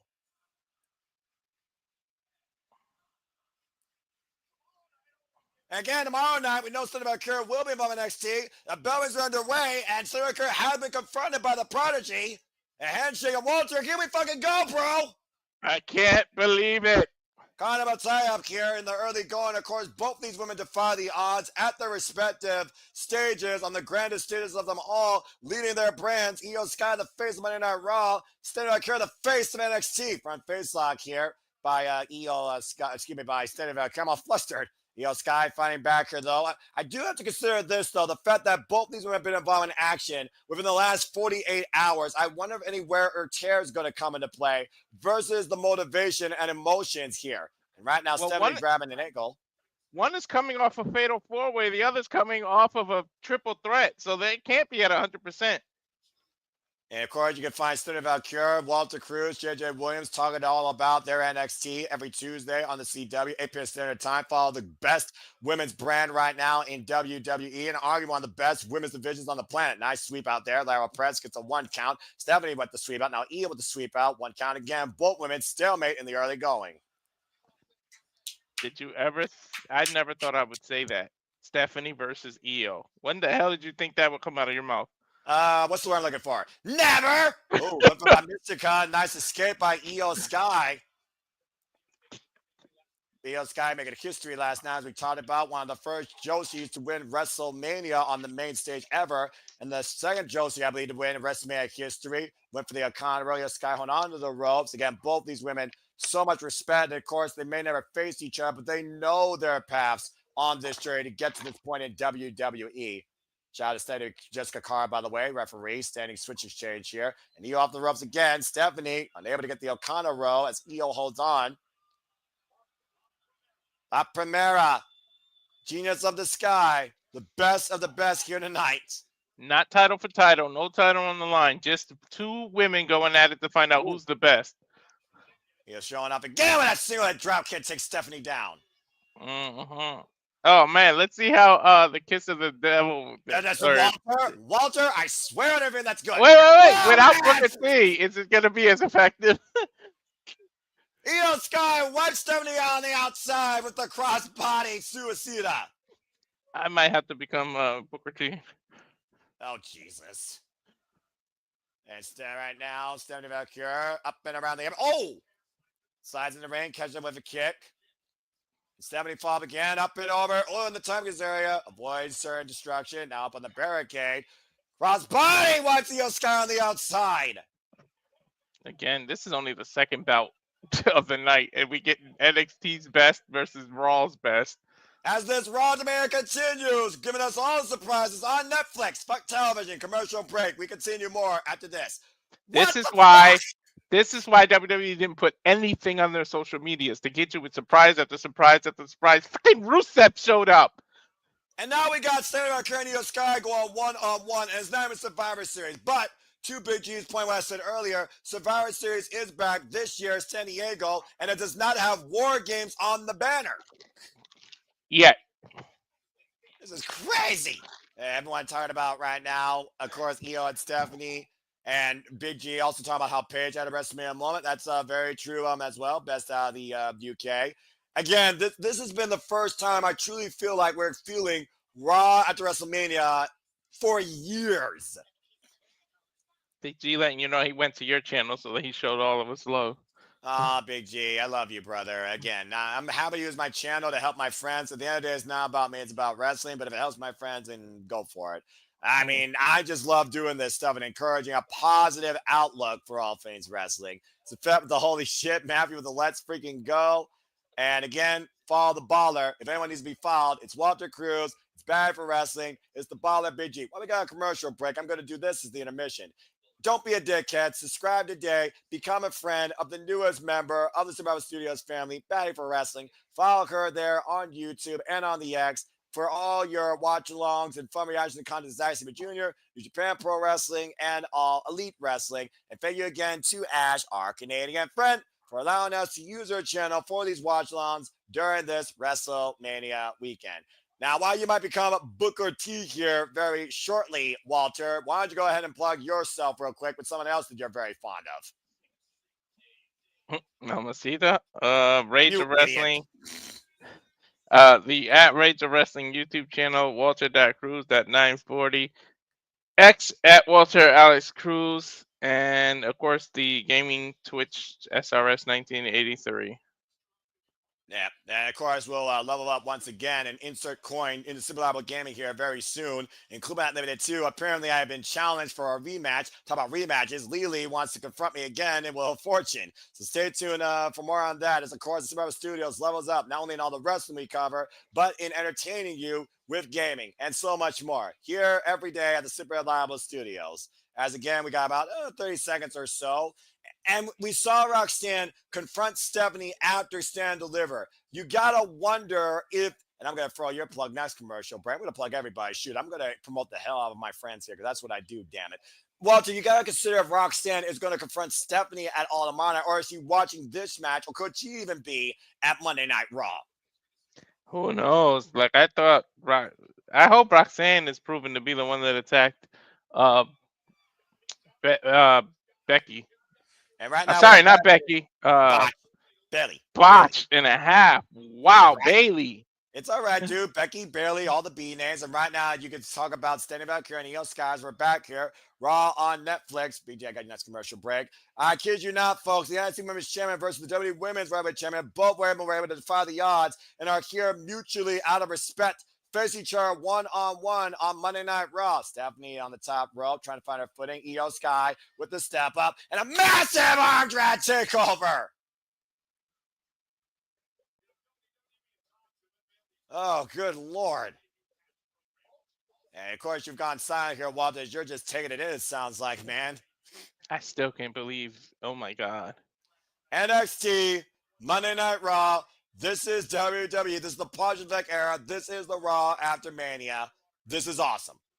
Shotake takes down Stephanie Valkyrie. Of course, Io Sky, like I said, one of the original daughters of Stardom, endorsed by Antonio Inoki. Of course, the three daughters were Io Shirai, Mayu Iwatani, and of course, Kairi Hojo. Sits down between second rope, and Io Sky catching Stephanie with a forearm. Now Io up to the top rope.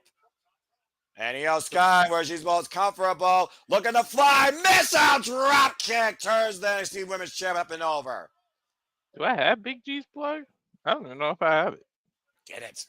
You probably have a different brand. Just get it on social Big media. G, just send it to me and I'll load it in there. Yeah, but I was saying, Remesh is a producer, man, because all the brands here are different.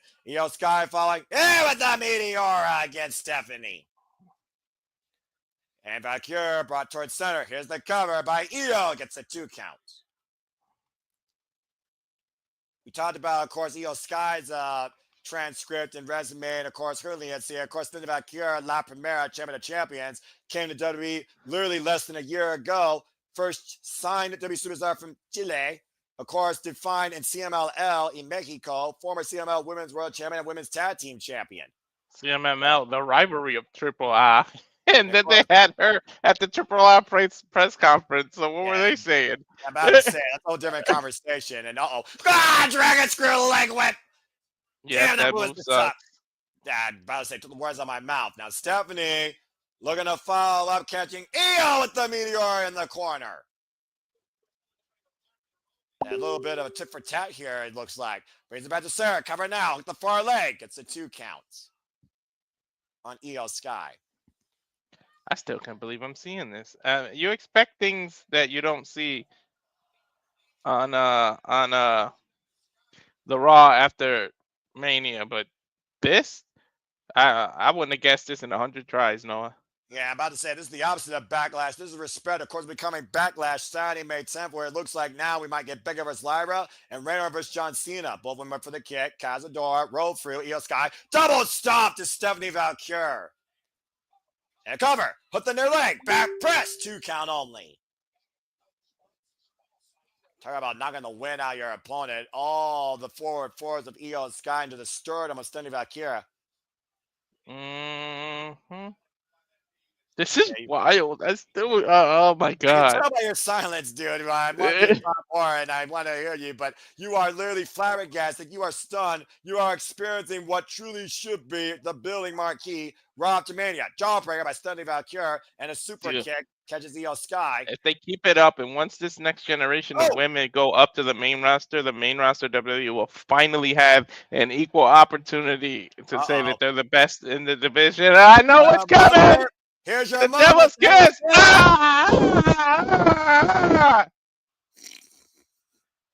Ah! Damn. Okay. Wow. Well, Booker T just had an out-of-body experience, and so did Walter on Raw. Cover, hook up both legs by Stephanie, gets a 2 count. Near fall. Up the reverse triangle, driving DDTs to Io Sky. If we're going to make that move, actually believe in wrestling versus whatever the hell Booker T and Walter Cruz see it as. She hurts her own knees doing that. I don't even know why she does that. It disorientates her opponent. I tell you what, Jerry Lawler, thank goodness you're not on Raw anymore, because you definitely would have suffered another heart attack. Looking for the STP, gets the midship of Io Sky, sunset flip, Stephanie taking over, cover. Didn't even get a 1. Now Stephanie up and around. La Mystica, no, Io Sky, reversal, roller bridge, and cover. Oh, man. Dude, the transition to be able to catch her to roll her up. I thought she was going to go for La Mystica, the armbar takedown into the crossface, and to your point, she turned it literally into a roll-up and used her body as a bridge for a matchbook cover. Got a near fall out of it. But Io Sky got her hook. Suplex. Jeez. Turned it into a backbreaker. Backbreaker over the knee, shoots the half. Cover with the far leg. Kick out 2 by Stephanie. Wait, what does this say? If Io beats her, does she get to become a double champion and gets to fight for the NXT title? And vice versa? If Stephanie beats her at the end of the day, is it just, I'm better than you, or do we get a title for title eventually? It's one of those things, Walter, when you hold yourself up to be the best and you literally challenge even a champion out of respect, you still have to have eyes on the prize. So it would not surprise me if either of these two would have that in mind with a victory over the other tonight. Back elbow strike. You told yourself, La Primera, champion of champions. You can't call yourself that if there's a champion better than you in your own opinion. Oh! Who's already? She's just coming off being a double champ. Then Io Sky, standing waist lock switch, German suplex release. Ouch. Dumps her on her head. Yeah, literally. And now Stephanie hooking up Io and taking her up and over the German suplex. One good German deserves another. This has been a tremendous exhibition inter-promotion contest within WWE with two of the best right now in that ring with Io Sky standing back here on hand. Raw After Mania here on Netflix. There's at least 12,000 people on their feet. 19,000. They're sold out there. Of course, the 19. T-Mobile Arena. Yep, jam to the Raptors, dude. I thought I was being modest saying 12. It's freaking 19. Crowd chanting "Fight Forever" as Stephanie right now looks to ascend to the top rope. Showtime by Io Sky. Rock Slop Primera, though. Shout out to Jushin Thunder Liger. Mm-hmm. Io Sky right now looking to hook Stephanie, possibly for an avalanche Spanish fly. Spanish fly. Territory now. Io up there, Stephanie up there as well. Oh my goodness! Spanish fly, but I think Io hit her own forehead on the ground. I would love to take a replay of that. And again, right now, overhead shot, the crowd on their feet right now as both these crowd bosses are down. To your point, Walter, look at the Watch her forehead. Watch her forehead, Noah. Ooh. She might have knocked herself out. Crowd chants coming out here for both Io and Stephanie. Io right now, of course, representing Monday Night Raw. Well, she wouldn't be the genius. She wouldn't be the genius of the sky if she didn't fly, right? Exactly. Also, she's crazy, as we know. She'll drop on somebody like a kamikaze. Both women back to their feet. Mean to say, oh, wait a minute! Roxanne Perez. The Prodigy! Just wiped out Io Sky. This match has been thrown out. Disqualification. Stephanie looking at her like, "Get to us. What are you doing?" Well, remember, literally Stephanie and Roxanne weren't supposed to. Julia! The former NXT Women's Champion! Don't tell me Julia and Roxanne are a unit! Well, both women aren't champions right now. And Julia's attacking Io while Roxanne's attacking Stephanie. What the hell's happening here? Player, holla, holla. This might get turned into a tag title match. Oh, shit. Or not tag title, but tag team match. What is that? You want to talk about bitter women, Walter? Here comes Mommy. The Eradicator. Rhea Ripley.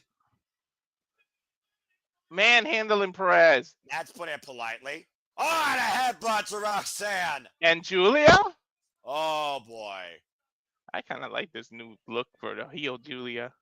Brutality versus beautiful madness. What prevails here? You see Rhea still sporting a black eye from last night. That's she got clobbered by Bianca, dude. I saw it again. Whew. Look at this face-off here with the Top Ganjin and the Eradicator. Japan versus Australia. Julia versus Rhea. Julia backing down. Come on.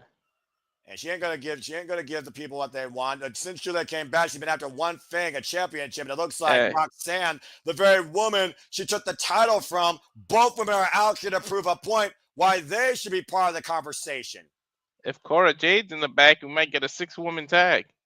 Well, to your point, Roxanne left Cora Jade. She said, I don't need her. I'm the prodigy. I'm the one that led the NXT Women's Division. As Rhea led Monday Night Raw with a Io Sky down in the ring. They just teamed together, though, Tuesday. Mommy's still with her eyes on that title. Let's see if she gives it back to Io. Io's got a bloody elbow. I think it's from that Spanish fly. Yeah, I think you're right on the landing there. Dude, you see it? Io Sky looking up at Mommy, who presents Io with that Women's Rabbit Championship. I think I still want this, she told her. She respectfully did it, but she said, I still want this. Well, again, Rhea Ripley knows Io Sky probably better than anybody else on this roster when it comes to how good of an athlete she is. And Io Sky proved 2 years ago Rhea had a match that made her a star. I would argue to say what happened last night with Io and Rhea made Io a star, and Rhea respects that. Hey, Rhea still isn't able to beat Io Sky. Well, She's got to speaking of, get that monkey off her back. well, I don't know what sort of monkey's on CM Punk's back right now, considering he's all alone and was left voiceless. But CM Punk, folks, is in the building, and we will hear soon enough from the Straight Edge Second City Saint. But up next, we are yeeting here on Monday Night Raw with the new World Heavyweight Champion. Jey Uso did what many thought was impossible, beat Gunther via tap out. We'll hear from the new World Heavyweight Champion next on Monday Night Raw on Netflix. Got another commercial break for television.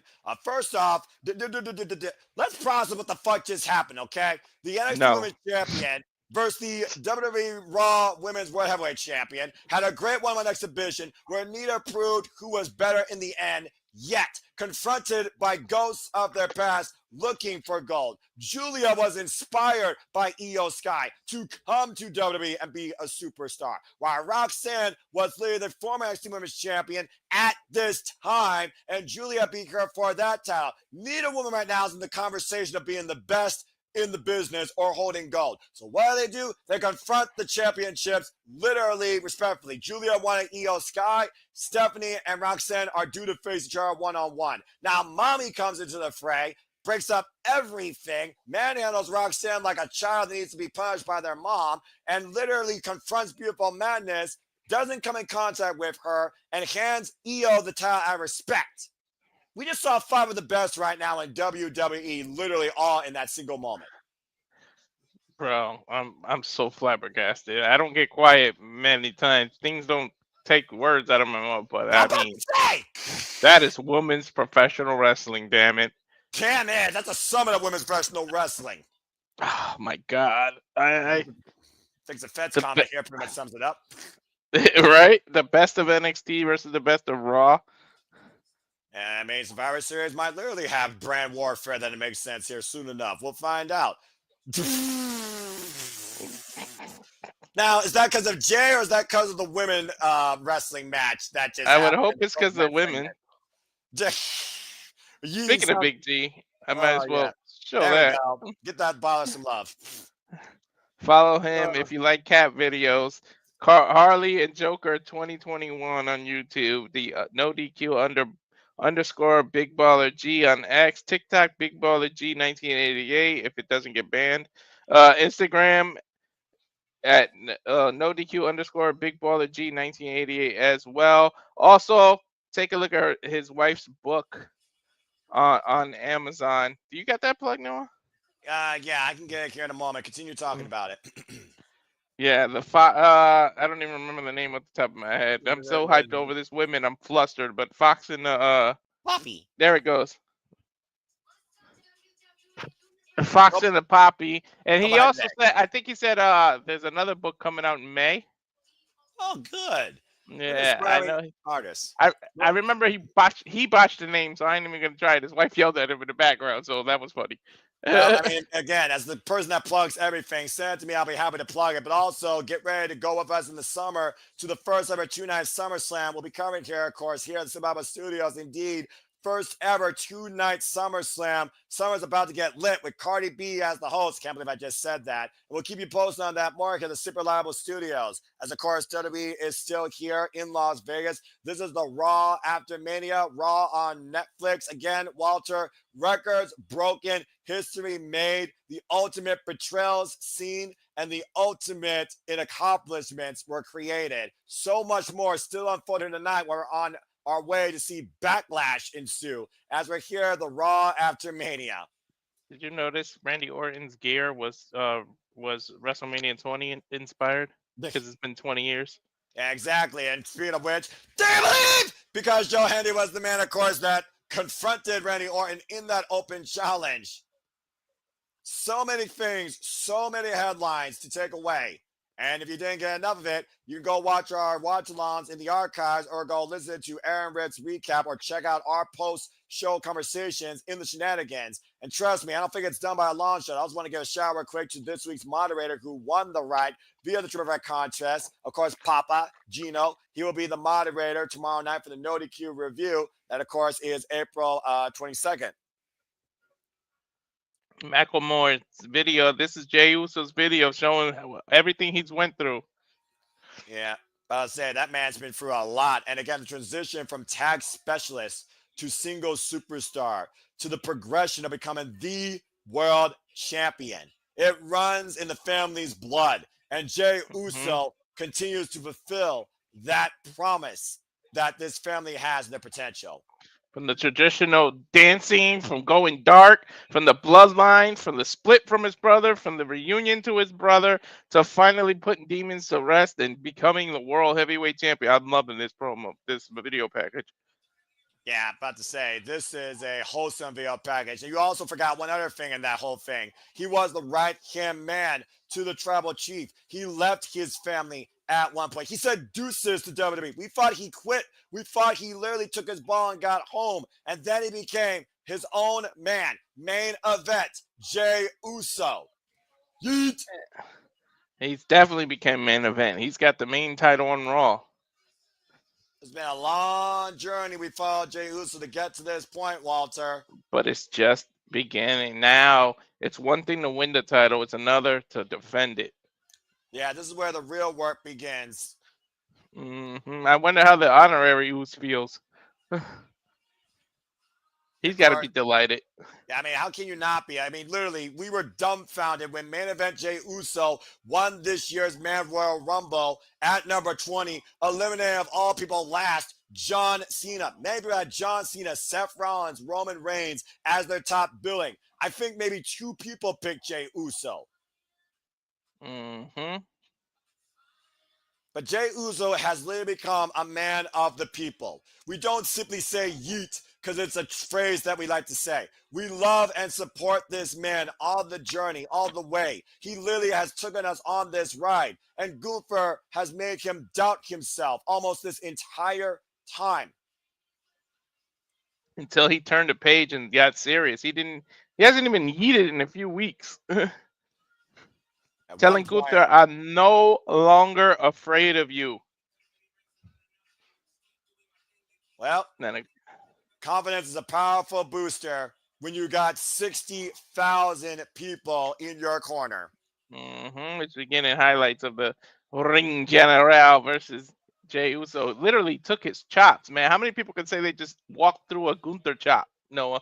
Yeah, let alone survived a splash, a power bomb, and while he endured 10 weeks of hell via a sleeper hold, not only did Jey Uso came forward to heaven, he beat the Ring General, second man ever in WWE history, via submission.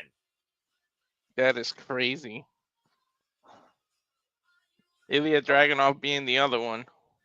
From one of the longest reigning WWE Tag Team Champions in the modern era, now the first ever heavy yeet champion of the Netflix era, Jey Uso has arrived from the main event to the top side. Jey Uso is the face of Monday Night Raw, and we are about to hear our new World Heavyweight Champion. Gunther got to stay away from Mania when he's on long streaks because... You ready to yeet? Look at that. First shot of him with that title. Black and gold blue side plates.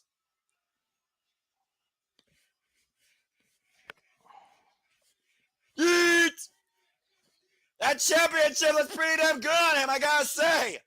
World Yeet Champion. That's the shirt. Heavy Yeet Champion, Walter. He's more than just a splash. He's more than just a spear. He is main event Jey Uso, and he is our new World Heavy Yeet Champion. Entire W Universe welcoming him in embrace as he makes his way through the fans again that have been alongside this entire journey. He bringing a little kid out. Oh, yeeting with him. You gotta love this dude. I don't Truly know a if my man of the arm. people. I don't know if my arms love this though. I'm not gonna lie. Yeah, I'm not gonna keep doing it because my shoulders will start hurting. But I say I'm gonna yeet too hard. Yeah, when you're my age, man, the wrong yeet, and I'm in the bed for 3 days. Put your yeets in the chat, folks. And again, Walter, to your point, for the second year in a row, Gunther came in with gold and then lost it at WrestleMania. Look at that cosplay of Becky Lynch. That girl did a great job. I'm about to say. And of course, Pat McAfee yeeting on the table. Jey Uso is such a down-to-earth guy, too. Mm-hmm. See what he says. Yeet. And you The gotta problem wonder, is, though. yeah, I was gonna say the problem is who's gonna come out and interrupt them because you know somebody's gonna show that they want that title. Well, what were you saying? You gotta wonder what? Yeah, to your point, I was literally going to wonder, Darlene General Gunther, we figured about what happened last year at WrestleMania when he lost the World Heavyweight Intercontinental Championship and set his sights on the World Heavyweight Championship, beating Damian Priest last year at SummerSlam for that title and going on that run for over 220 plus days. Now Dude. Gunther has to be set once again. I know we're getting Orton versus Cena, but before Cena retires, if you can give me Gunther versus Cena for that title, I will. That would be crazy. About to say, dude, this night has already been so damn crazy. It's the reset. It's day one-ish. It's the heavy yeet champion era. Monday Night Raw on Netflix. The Raw after WrestleMania. That title looked good on him. Yeah, Jey Uso knows how to sport gold. I knew I had to stretch before doing this because I was going to yeet more than ever before. Mm-hmm. Yeet! Sin City just became Yeet City. Hell yeah. I love every moment of it. Enjoy it, man. And You Jey deserve Uso, it. I don't think it's hit Jey Uso yet, but being perfectly honest. Definitely deserves it. Let's go ahead and hear from our new heavy yeet champion. I hope he was able to change your mind there, DJ. I think last night on the shenanigans, he is more endorsing Jey Uso because Jey Uso showed not only DJ but the world what he is. Not a catchphrase, but truly the main event. All right, Walter, you know what to do. Let's go ahead and hear from our new heavyweight champion, Yeet. The crowd lets him Uso. get a word in. Of course, I mean, you know, I mean, Jey Uso, he deserves this. I mean, again, you only get one first. Jey finally did it. After four times against the Ninja General, fourth time was the charm. He's gonna be lost for words probably. Yeah, I'm about to say. At the yes movement, now I got the yeet movement.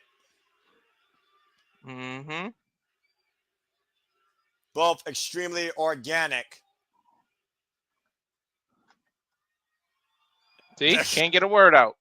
About to say, you know, the moment he says a word, they're just going to say yeet.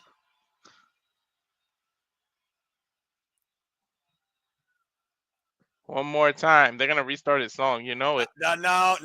Come on. We're on a time schedule here. Let's. Hey, man. They always leave a half hour in Netflix. That's fair. I'm not going to. Yeah, that's fair. And he's smiling at you. He's going to oblige. All right. Fuck it. Tell me again how he's not over people. 19,000 yeeting with Jey Uso and an encore yeet. Who needs to exercise when you can just yeet all the time, right? Right. I feel like I literally just sweated off a couple of pounds. All right. Now, can we actually get some words, please, from our new heavyweight champion? This is why I love professional wrestling. I don't know if they're going to let him. Well, we got to get something, Walter. Might just literally be interrupted by whoever's going to challenge him next. Well, let's find out here, shall we? Oh my gosh, this is crazy. All right.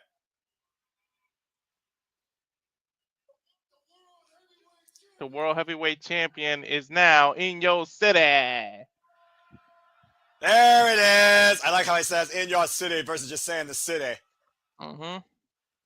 I like that. Yeet. Pfft. I'm here. I'm here now. Look,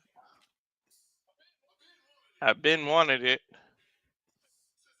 since I was a kid. I'm here now.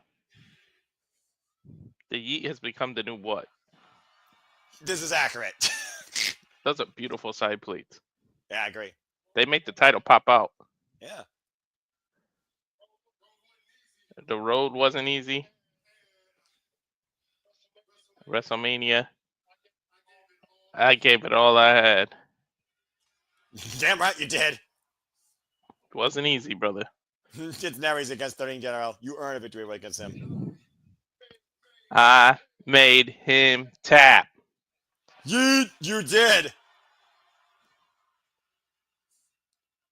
First person in main roster history. You Keep in tapped mind- out. He Yep. tapped out. He Accurate. tapped out. He Accurate. tapped out, Chance. Yep, he didn't pass out. He tapped out. But I want to be the first one to let y'all know. I'm very grateful.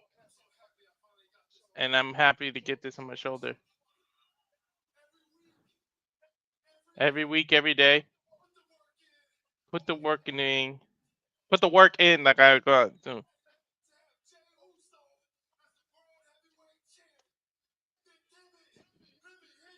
If you down it, if you with it, if you with him being the champion, let him hear you say yeet. Oh, you were asking about the RAUs earlier. Oh shit! Is he gonna be his first challenger, or he just coming out here to Sami Zayn's celebrate? back. I mean, dude, remember, Sami Zayn went to bat for Jey Uso to beat his old man. Mm-hmm. And we haven't seen Sami Zayn Whoa. as he waves hello to everybody and does music. I don't have that hat and I'm not doing the dance. Think about this, Walter. We haven't seen Sami Zayn since he was destroyed in that unsanctioned fight called by JJ Williams and Jeff Meacham at Elimination Chamber. Mm-hmm. And last year, Sami Zayn did the same thing. He beat the Mean General for a championship. Mm-hmm.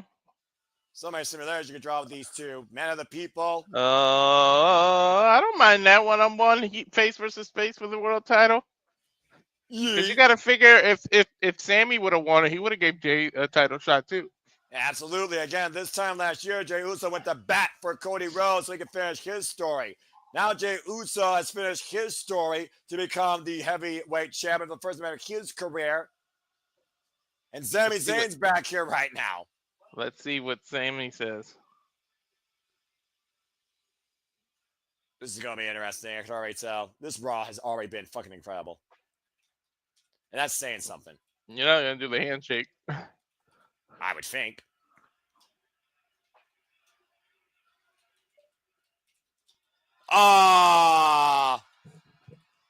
And he hugs him. What was that about a handshake? Mm-hmm. Sammy's staring at it. Oh, God. Usi chance. Sammy Uso chance. Honorary Us.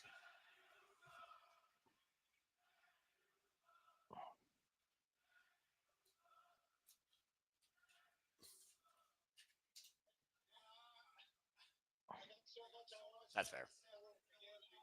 Sammy's saying he doesn't even know where to begin. I haven't been here for 8 weeks. Give or take. While you were going through everything. He said that was hard on him. And I wasn't.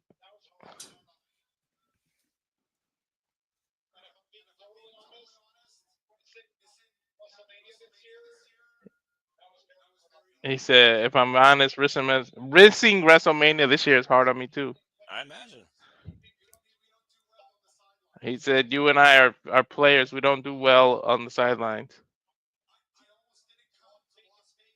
He said, "I almost didn't come to Vegas at all, Mm. but he had to. I had to, because I had to make sure that I was the first one to stand in this ring across from you, look you in the eye with that championship on your shoulder, and tell you how proud I am of you. Damn right. You're my brother. You're my oos. I love you, and I'm proud of you, and you deserve that. I know it, you know it, and every person in here deserves it. That you deserve it. I hope you don't go heel on him, man."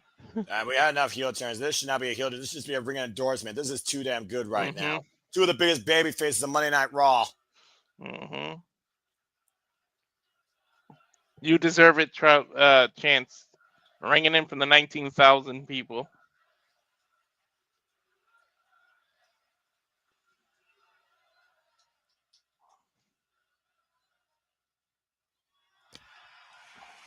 A yeet. Jay holding the title up. As he should.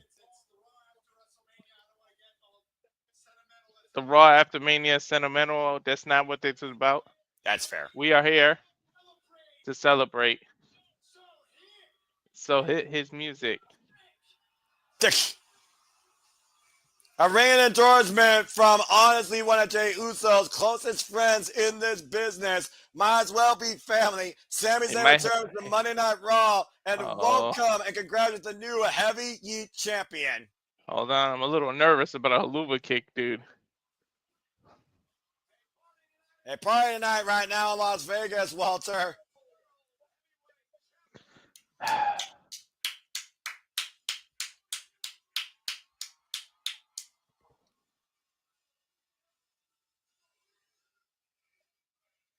And just watching these two in the opposite corners right now. I think about know what's going to happen, right?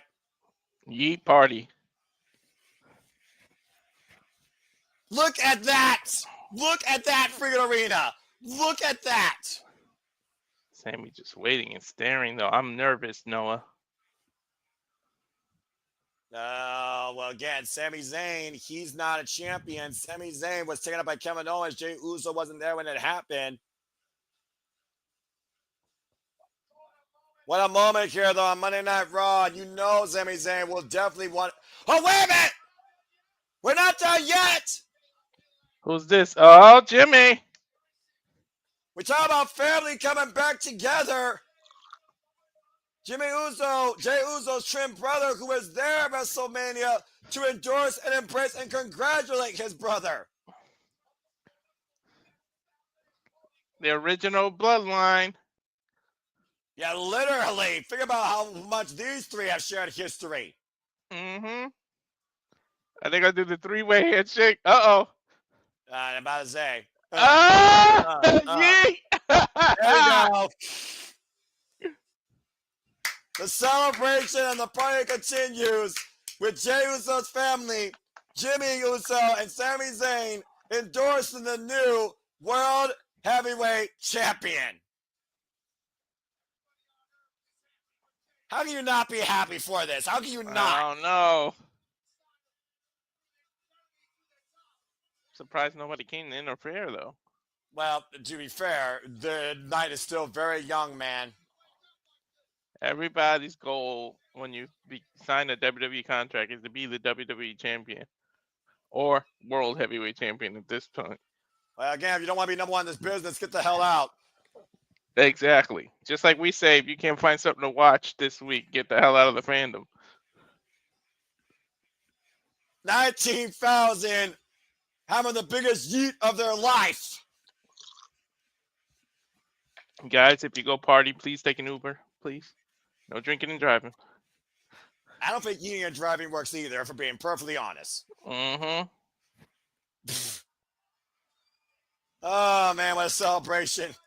No, you're gonna feel that shit in the morning. That's why I stopped eating. I'm a glutton for punishment. You already punished my boy, so I might as well just bring it to my body. It's probably the most exercise I'm going to get all week anyway. Mm, The Pat McAfee's still going. these three are gonna celebrate like a mofo. I'm about to say, imagine they're going to party all night long. Mm-hmm. If they Get haven't them a already. bus. Get them a bus. Oh, good grief. And Kathy Kelly, Jackie Redmond, everyone's going to join that yeeting. Mm-hmm. As we bring in the new era after WrestleMania with a new World Heavyweight Champion, Jey Uso.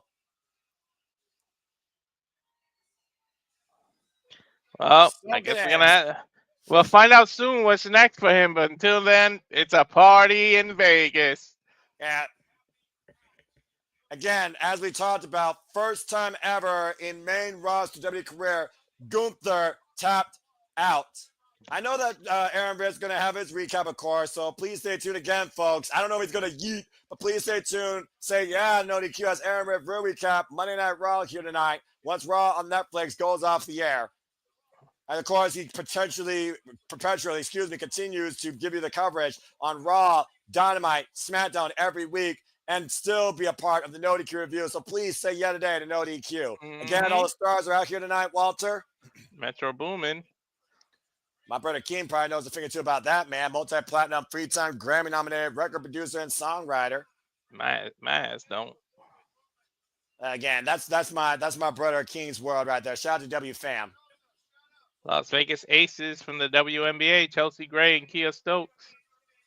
As of course, we talk about the endorsement of women in wrestling, women in sports, leading the business in this industry. There's Chase Briscoe from Full Speed. New season streaming May 7th, only on Netflix. And of course, the stars are all out here tonight, like you are out here in the chat. Again, appreciate all of you, whether you're yeeting or reviewing or just engaging. Good grief. Now they're talking about Logan Paul. It's one of those things we didn't talk about during our little pre-show thing, as the Maverick did go against the phenomenal AJ Styles. Hell of a match, by the way. Okay, Didn't he say he was full-time? Because my man don't be showing up like that. Didn't he say I signed a full-time contract? Yeah. Is this last night? Yeah, this is I'm not going to translate this.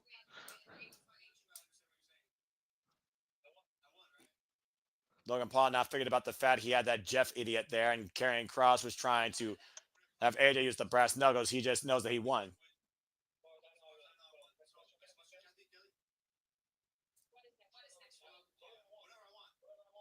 She's saying, ask what's next. He said, whatever I want, whoever I want. I'll answer any call. I'll wrestle any match. Mm-hmm. Anyone that's across the ring from me, I'm the best.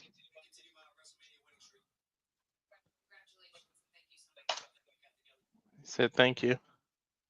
For a man whose theme says he's humble, he is anything but that. As we go backstage with phenomenal AJ Styles tonight on Monday Night Raw. The best shape of his life. AJ looked good. But he still lost. So let's go ahead and hear what's next for the phenomenal one. NXT, please. He said it's a hard pill to swallow. But Logan Paul plays this game. He said, I was prepared for that. But taking that L. But I'll move on. I'm going to be okay. Part of being phenomenal is being able to bounce back. And here comes Karrion Kross, Noah. Killer Kross. Mm-hmm. He's literally trying to be the puppet master. You see his shirt. Oh, yeah.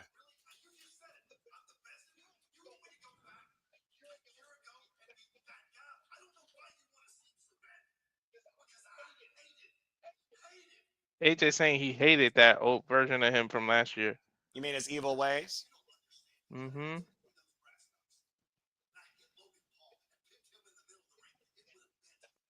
If I hit him and pinned Logan in the middle of the ring, it would have meant nothing. He's saying. Jury's out on that. He told Killer Cross to go solve the problem himself. Maybe he will. Cross coming off that Bloodsport match, man, that was a hell of a match. Yeah, like you said, things have been unreal here in WWE to say the least when it comes to the stories told. Karrion Kross's mentality and Karrion Kross work. Of course, Las Vegas is owned, by the way. Lest we forget. Speaking of WWE, it looks like WWE's bringing even more content every week to you. Now on Netflix, a new series, WWE Unreal, apparently coming this summer. What is that? Looks like it's bringing another spotlight on what the WWE really is, taking us maybe behind the curtain. WWE Unreal coming this summer. Looks like I got a trailer here for it. Yeah, we're seeing Triple H in the office.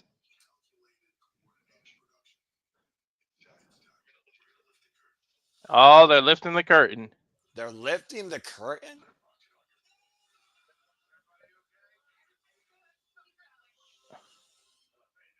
Well, Walter, if anyone ever wanted to really see what happens with WWE, get Unreal this summer on Netflix where we take you behind the scenes. Wow. And there's Dom with the Intercontinental Championship. I still think it's unreal that this young man's the Intercontinental Champion. That being said, to your point, Dominic Mysterio will be in action. His first defense since winning the Intercontinental Championship comes next as he takes on the unorthodox Zero Fear Penta and Cero Miguel. It's Penta versus Dominic Mysterio one-on-one for the Intercontinental Championship next on Raw on Netflix. Ooh, two of the biggest luchas. About to say Lucha Libre and Fuego as we go into another commercial break. Fuck television. Speaking of luchadors, I want to give a shout out to El Renegado de Lucha Libre, who came somehow in the clutch and made his WrestleMania commentary debut with me Saturday night. As of course, we took in the WrestleMania debut, as you ranted about in Spanish, El Grande Americano, who beat Rey Fenix. Unfortunately, Rey Mysterio wasn't able to beat due to injury. El Grande Americano is currently 1-0 at WrestleMania, but he also had a confrontation with El Hijo del Vikingo. As we were talking about also earlier, WWE has acquired a new business acquisition in the Mexican promotion, AAA, where El Hijo del Vikingo was once a AAA Mega Champion, same as Rey Fenix. So, Walter, I pose this to you as we get ready for this Lucha Libre match. Do you think El Grande Americano could possibly go to AAA, maybe become the AAA Mega Champion, and do you see him facing maybe El Hijo del Vikingo in the near future? I told you that they signed this a long time ago, and they were waiting. The whole point of El Grande Americano was to go through all the luchas and luchadores. Yes, he's gonna end up going to triple A. He's gonna have to run that gauntlet until he runs to whoever they feel is the final boss, and then maybe they'll unmask him. But I think he's gonna have to go through that roster, especially if we have that pay-per-view coming the same night as Money in the Bank.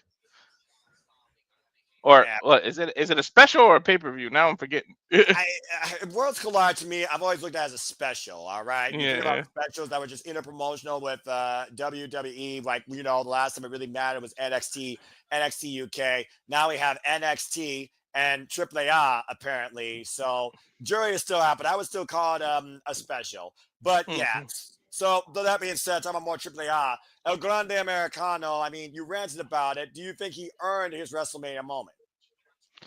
Not over Chad Gable, but I mean he did impress. So whatever. We'll see what the future. The future is bright for him. Came out of nowhere, got to bypass NXT, and go to the main roster and get a WrestleMania match. But that's neither here nor there. We'll see. He literally sounds, do mannerisms, has the same body, the same freaking back tattoo as Chad Gable. Although I will say that reverse 450 knee drop was extremely impressive, and I've never seen Chad Gable do that. But mark my words, I will review this conspiracy that freaking El Grande Americano is Chad Gable. JJ cannot argue with me because he is not here. He was not there during that call. I will die on this mountain. I will prove my point. I will solve this case. I will show El Grande Americano is fucking Chad Gable. Damn Now it! you can rant all you want. It's not what you know. It's what you can prove. Oh, freaking hell. What the? Gunther's out here. And he is pissed. He's asking Michael if he's got something to say to him. Michael saying, "What are you upset at me for?"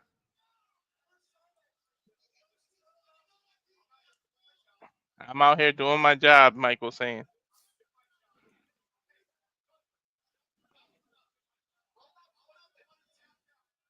He told Gunther, "I'm not the one that tapped out." Oh boy. And now he pushes Pat McAfee. Oh no! Oh no! Oh my God! Gunther is literally choking out Michael Cole. We need to have Pat McAfee just say Michael Cole for a sleeper hold and just struck Gunther. Gunther has snapped. Pat, you're a commentator. What the fuck just happened? Gunther now has Pat McAfee in the sleeper hold. Gunther is unhinged. Gunther has lost it. We need security out here.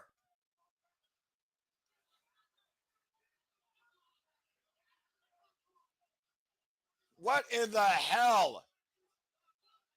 Gunther is literally incapacitating Pat McAfee. Pat McAfee has gone to sleep. Jessica Carr, W officials, Adam Pearce. I think that's Jamie Noble or Gregory Helms. Get Gunther out, Pat, already. He's going to seriously hurt him. Jason Jordan, Adam Pearce. Well, as Walter takes a call, Gunther took his own choice and call to send a statement towards anybody talking about how he tapped out. This is not the way I would handle anger management. Seriously, Pat McAfee's face is purple. Let go of the damn man.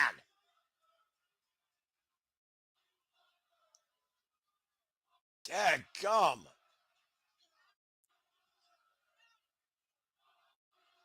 Clearly, Gunther is extremely disappointed in the fact that he is no longer the World Heavyweight Champion. And I think Michael Cole is okay, but we got to get some serious medical attention from Pat McAfee as Adam Pearce is having Gunther literally escorted out of the building. Damn. They gotta regroup here, so. Why did he attack the commentators? Are we getting a new commentating group? You got to remember what Michael Cole said and how he endorsed Jey Uso. You saw Pat McAfee and how much he endorsed Jey Uso. Literally, Gunther is embarrassed, Walter. I hate to say this, but Gunther right now literally is a man on his own island, and he's taking it out literally on everybody. He's going to start choking. He's going to start choking everybody. I think you're right, as Michael Cole is helping Pat McAfee up. And kudos to Pat McAfee coming to Michael Cole's aid, because if Pat wasn't there, I think Michael Cole could have seriously got hurt. Maybe it's gonna lead to Ilya Dragunov's return. Well, again, Ilya Dragunov was the first man to incapacitate Gunther for the NXT UK Championship, of course, in NXT and September 36. We haven't seen him, of course. He's been injured, but right now, I just hope Pat McAfee's okay. You got to consider, again, that sleeper hold, Walter, you know that. That crushes your larynx. That cuts up the oxygen to your brain. And the longer you're in it, the more damage you insert. I think Pat McAfee is literally trying to just get his breath back. He can barely walk right now. They probably need to cut to an emergency commercial. I know we say F television and F streaming, but they need to get it together right now. And seriously, Gunther might as well have had that almost as a lethal choke. Yep. And I'm kind of hoping they go cut to a commercial so we can run our trailer so I can run it, acknowledge Iliaki. Well, Michael Cole, again, owes Pat McAfee so much more once again. And Pat McAfee literally going to bat, suffering and saving his best friend. As right now, Pat McAfee, Adam Pearce, Michael Cole, literally escorting Pat McAfee to the backstage area. You literally hear McAfee gasping for breath. He's showing the fans that he's okay by giving them 5. Yeah, but again, he is coughing dry heaves. We got another commercial break here. Folks, we'll be back here after this trailer. Hopefully Pat McAfee's okay. But in the meantime, if you want to learn more about what Similar Studios is all about, check out what we got ahead here on this Watch Along trailer that's going to be updated, but see what's on here so far. We'll be right back after this. Walter, go ahead. Now for a taste of things to come.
And as always, here at the Super Alpha Studios, we truly encompass, embrace, celebrate all the wrestling. Well, welcome back, folks, here to our coverage of Monday Night Raw on Netflix. Again, Noah Foster, Walter Cruz, we're super reliable. A bit of a somber tone as we were supposed to have a WWE Intercontinental Championship match. Whether or not that's still going to happen or be put to the wayside, we got a serious situation here as the ring general coming off a very humiliating loss in his own mind at Saturday night, tapping out to Jey Uso, has taken out all his wrath on the commentary team, nearly incapacitating Michael Cole, who said that I wasn't the one that tapped out as Pat McAfee went to bat for Michael Cole, and Pat McAfee was held for an extended period of time in that lethal level sleeper hold. So hopefully Pat McAfee is okay as we're still on commercial break here. Again, the WWE nonstop Watch Along schedule continues here as So are they SmackDown gonna? and Raw continue to go international as we go. They will go down under once again when they take over Perth, Australia. So stay tuned for more on that. Walter, I understand the definition of a sore loser, but that's going a little bit too far, I think, in my opinion, attacking a non-full-time in-ring competitor. Maybe that's the next matchup. I'm not sure, but I know. Are we gonna get a match with no commentary? Possibly. Again, we're back from Monday Night Raw, folks. Again, looking back at the replay, Gunther taking out all his rage against Michael Cole. Michael Cole saying, I'm not the one that tapped out. Threw the headset and the glass off him. Pat McAfee coming to air. Michael Cole shoved him as Gunther trapped Michael Cole temporarily in the sleeper hole. Pat McAfee saving his friend. A big forearm shot to the side of the Ring General's head as they went face to face. And then Adam Pearce, WWE officials, were coming down here to try and restore law and order. And Gunther was having none of it as he literally, lethally, I think is the word, lethally grabbed Pat McAfee and trapped him, grapevine his body into a sleeper hold. There you see Pat McAfee's cronies at ringside trying to come to the end of Pat McAfee. At the end of the day, they are fans in attendance. They are not legal in-ring competitors as Gunther literally incapacitated Pat McAfee and has been escorted now out of the building. But Pat McAfee got to be seriously hurt. I believe he's under medical evaluation. I'm already hearing Michael Cole is back on the commentary booth, Walter. Is he gonna have to Joey Styles this? Possibly. It looks like Michael Cole actually is back here, still with Pat McAfee. Pat McAfee just trying to get some air back in his lungs to speak. Still dry heaving, trying to swallow water. It's good to know he's able to still walk on his own 2 feet. Dadgum.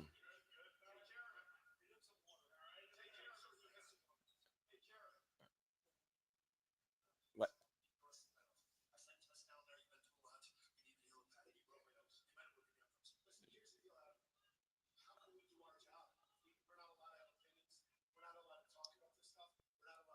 We're not allowed to talk about stuff. Now we'll have fun. Do our job.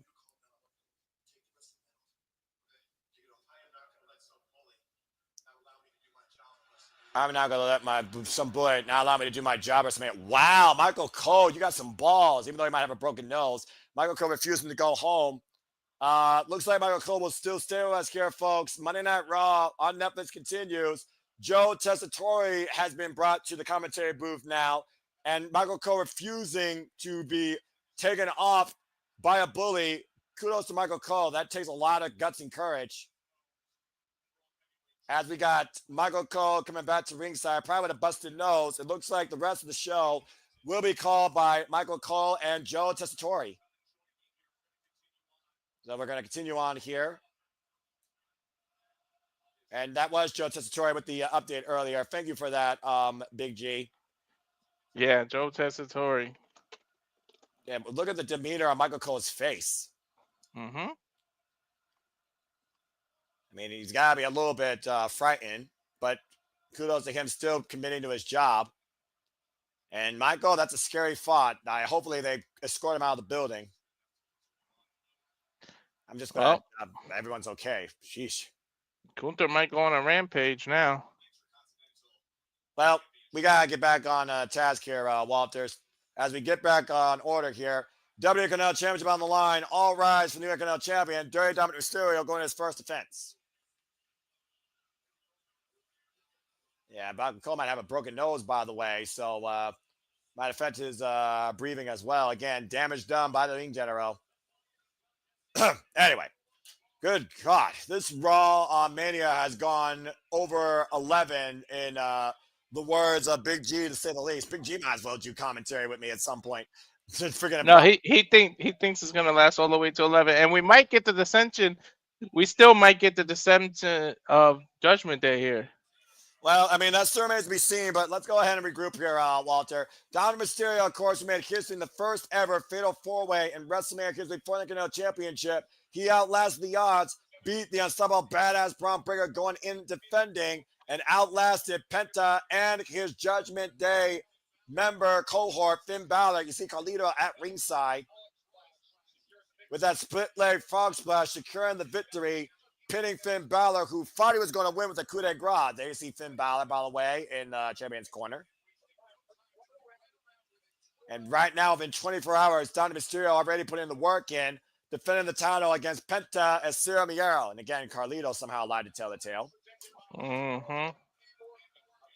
Again, thank everybody that's been tuning in so far. Hope you've enjoyed our coverage. Next time we cover WWE outside NXT tomorrow night, we will be covering, of course, Backlash. This is brought to you by Super Studios. Subscribe today to Rage of Wrestling, Bad for Wrestling, follow Big G, subscribe to Kathleen Studios. We'll keep you in tune always for all the wrestling, all the content, all the possible reactions and compilations. And shout out to Geekbots, by the way, a great friend of the wrestling community. Mm-hmm. Penta getting his first one-on-one shot for the Intercontinental. Actually, no. Didn't he get it against Gunther? I mean, He got it against Braun Breaker. Breaker, but it was Yeah. the Judgment Day that interfered. This is his second chance now in one-on-one action for the Intercontinental Championship. Mm-hmm. The fact that Penta and Cero Miedo has not even been on Monday Night Raw, I believe, for 4 months, and it's already had so much going for him, has been incredible. Mm-hmm. Look how over he is, too. Sheesh. I kind of wanted to buy his mask, but they want way too much for it.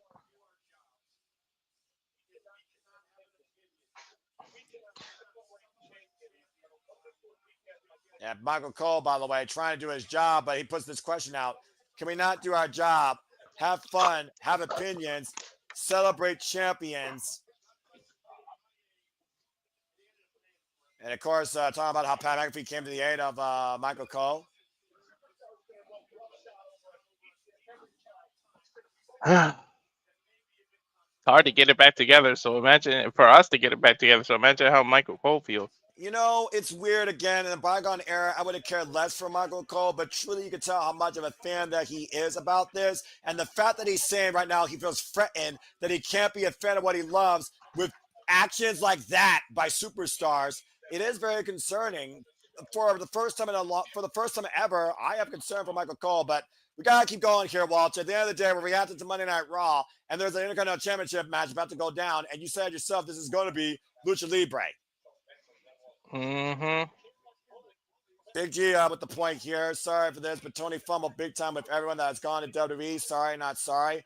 I mean, again, jury is out on that, but no lies. You have to be so far what we've seen. Yeah, to be fair though, there's a few people that went from WWE to AEW that they fumbled. Swerve comes to mind. Tony Storm comes to mind. They fumbled too, man. It's just people find their way in another company and become big stars. Depends on the person, because you can say that about WWE fumbling people too.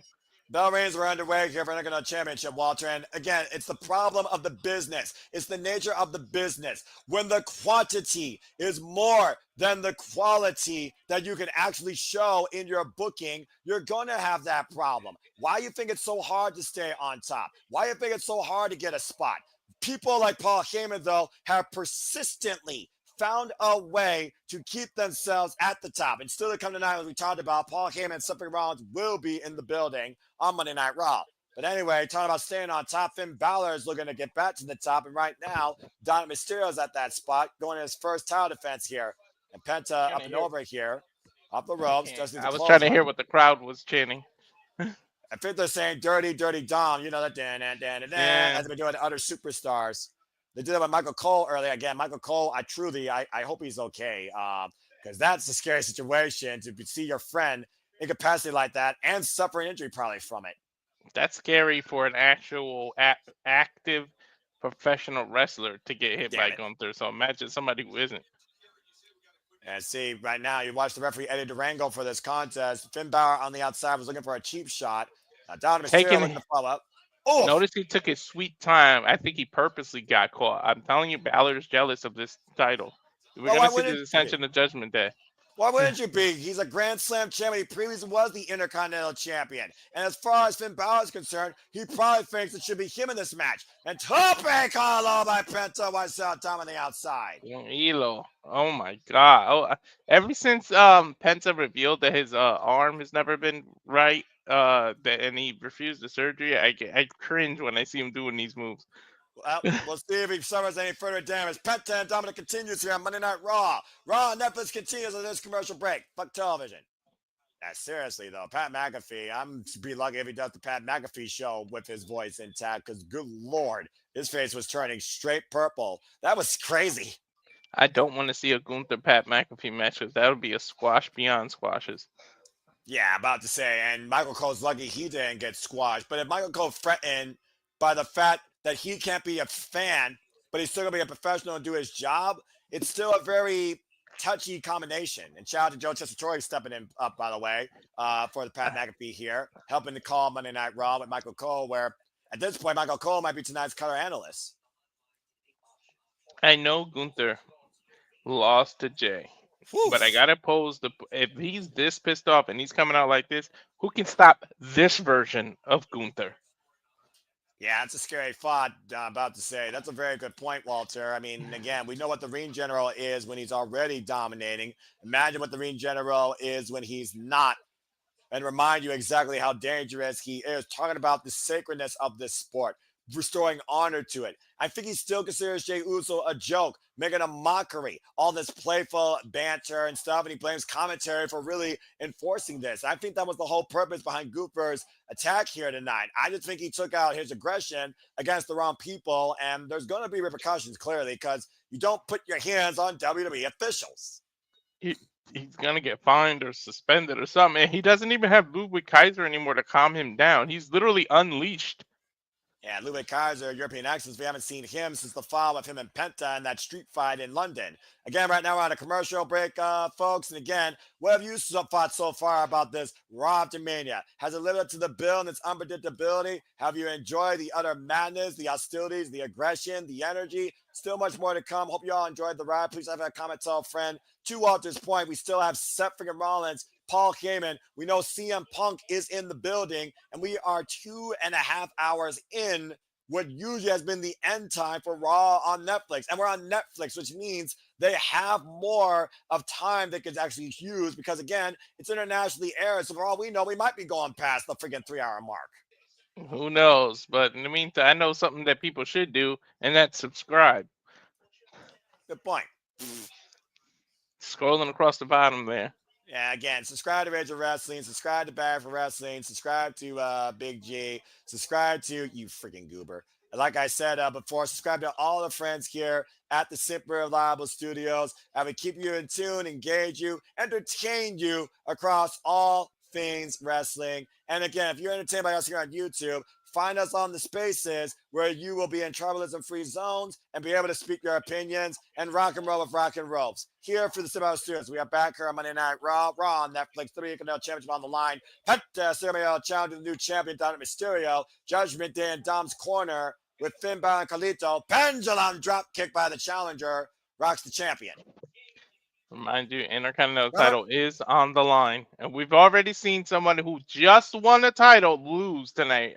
So it's not out of the realm of possibility that he loses that title. Yeah, it's been a wild-ass night here on Monday Night Raw. Becky Lynch, Rabakira, to your point, losing the Women's Tag Team Championships to Liv Morgan, Raquel Rodriguez, and, of course, Becky turning on Lyra. John Cena saying he's going to stop the time of professional wrestling.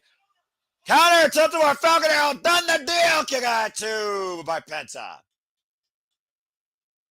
Yeah, like I was saying, John Cena trying to stop the timeline of professional wrestling after his remaining 28 dates was dropped by Randy Orton. New Day were confronted by Alpha Academy as returning Rusev smashed Alpha Academy, and New Day got the hell out of the building. Can't say I don't blame them. celebrated the new World Heavyweight Champion. Gets in the midsection. Io Sky spinning by carrying a match out of respect. Tornado DT out of the corner. There's a cover by Dom. Hook the far leg off the back press. Gets the 2 count. We saw Mommy Rhea Ripley break up Positive Brutality with Julia, Roxanne, Stephanie, and Io, handing Io the title, but still wants that gold back at some point. She respects the Genius in the Sky. And now we have the Workhorse Championship on the line here. Pent up with the step as a Gary, rocking Dom here in the corner. Set up on the top rope. And right now, Penta looking to send Dominic up and over, while Michael Cole still trying to regroup with what just happened to his friend Pat McAfee at the hands of the Mean General Gunther. Might also be working with a broken nose. Oh! Look at that takeover. T. Harris out of the corner. Triangle T. Harris. Try saying that 2 times fast. Oh, and a destroyer! As the turn fades around here in this match, as Dominic, great awareness, rolls to the outside to prevent a cover. For those that don't know, again, Mr. Reliable is Mr. Multitask. He also is still working. That's why he is muted. But again, he is just as much as a valuable, reliable, analytical part of this Watch Along experience, as am I. Always happy to do this with my friends. And now Penta, takes Finn down and turns Finn into Dominic Mysterio. And Finn was trying to come to the aid of Dominic, trying to get him up, it looks like, and might have cost the champion there, it looks like. And now Penta sending the champion back inside the ring, and Penta looking for something big here out of the corner. Carlito, wait a minute, what the hell? Jenny Montana! Jenny Montana's back! Drop kick, back of the head! Dominic Tiger fake kick! Jenny Montana! And the frog splash by Dominic! Cover! Dominic retains!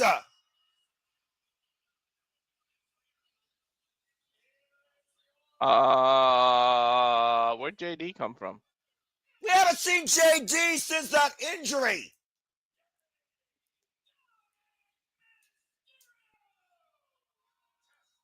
Judgment Day with the numbers game back on full display once again.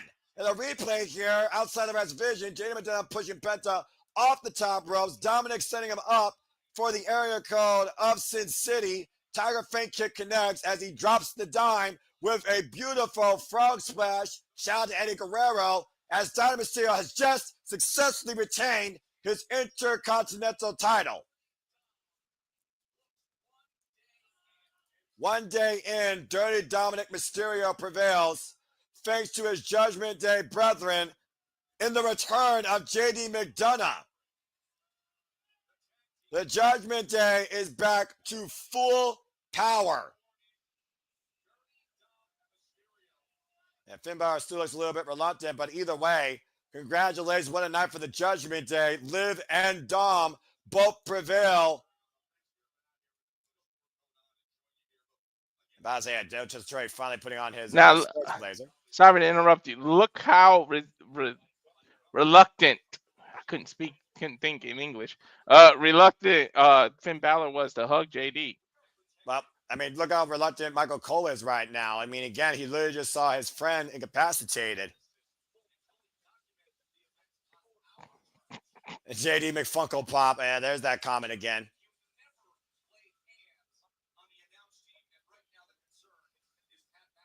Again, Joe Tessitore talking about the concern for Pat McAfee's well-being. We know Pat McAfee is a crazy son of a bitch, but still, he could take a lot, but that was a lot of punishment. That was ridiculous.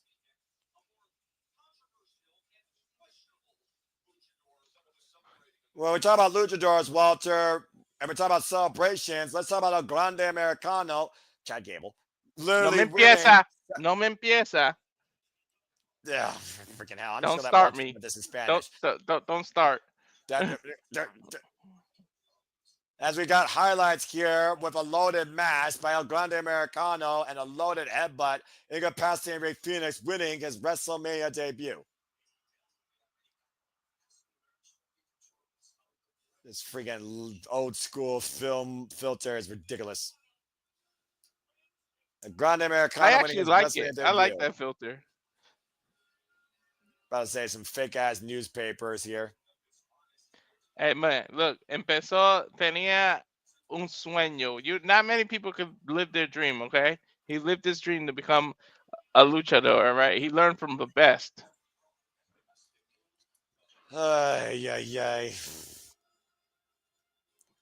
I'm not. One of these days, I will. I will prove. I will prove what I say. One of these days. ¡Agracia! Fucking hell. Ah. There's the 10. Oh, I like how they can go past. This is the first Netflix that actually passed 10:30 Eastern. Justifiably so, because there's one thing left to do. We will hear from the winner of Saturday's main event. Seth freaking Rollins with Paul Heyman will be in the ring. Coming up next here on Monday Night Raw, Raw After Mania on Netflix. As we got another commercial break. Fuck television. Okay. First off, I'll leave the Grande thing alone.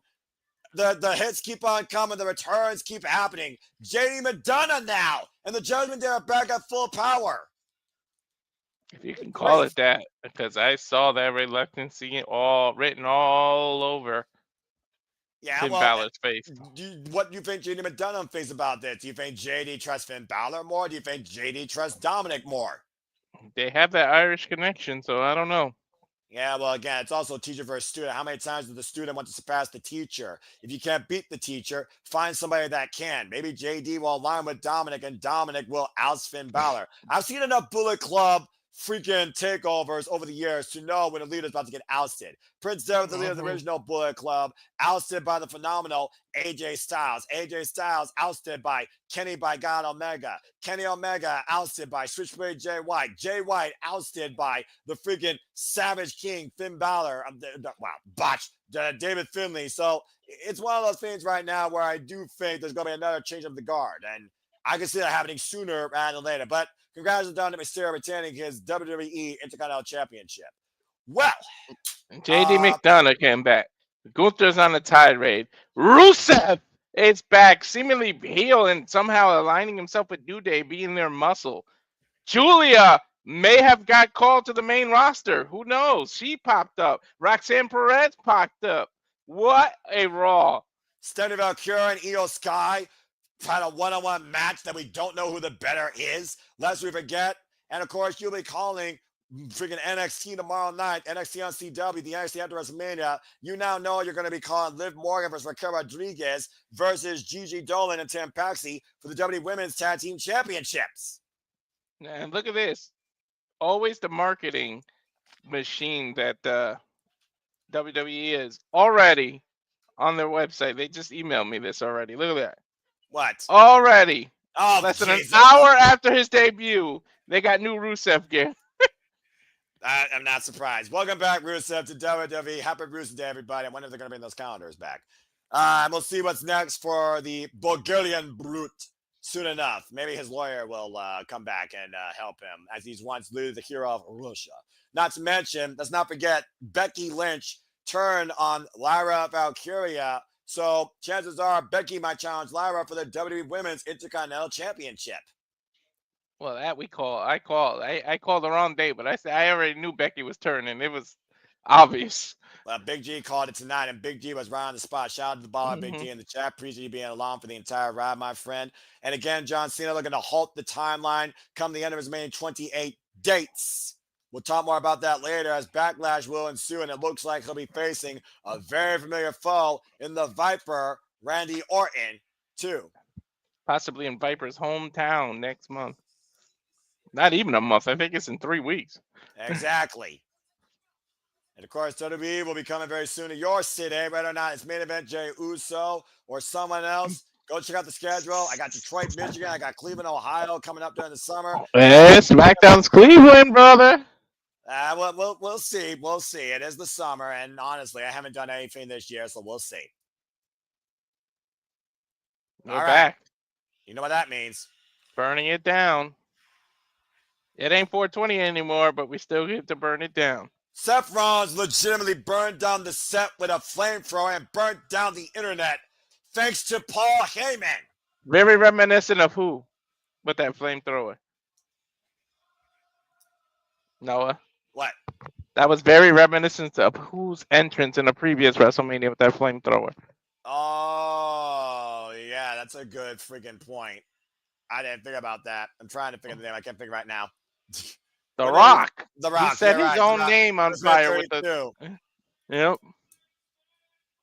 Well, Seth freaking Rollins might have finally put away the past and put away history and put away that cancer he believes that came back to WWE thanks to the betrayal actions of Paul Heyman. Seth Rollins told Paul, now you owe me a favor. Was that favor fulfilled at Saturday, or is it still a favor yet to be delivered? I don't know if we can count Vegas because the Raw after Mania because they're gonna cheer everyone. I want to see what the crowds really start reacting to Seth. Yeah. Interesting choice to wear yellow. Yellow usually means coward. Or like you said, Dick Tracy, not to Yeah. put you out there, but that is also a detective, and obviously hmm Seth freaking Rollins deduced the case that WWE will be better without CM Punk and Roman Reigns, and Paul Heyman must have bought into it. Got the yellow tie to match. Let's see what Paul Heyman says.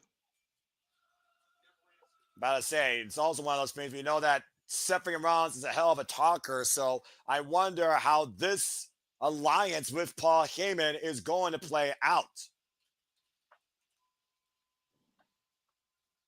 And truth be told, Seth Rollins, he has been Mr.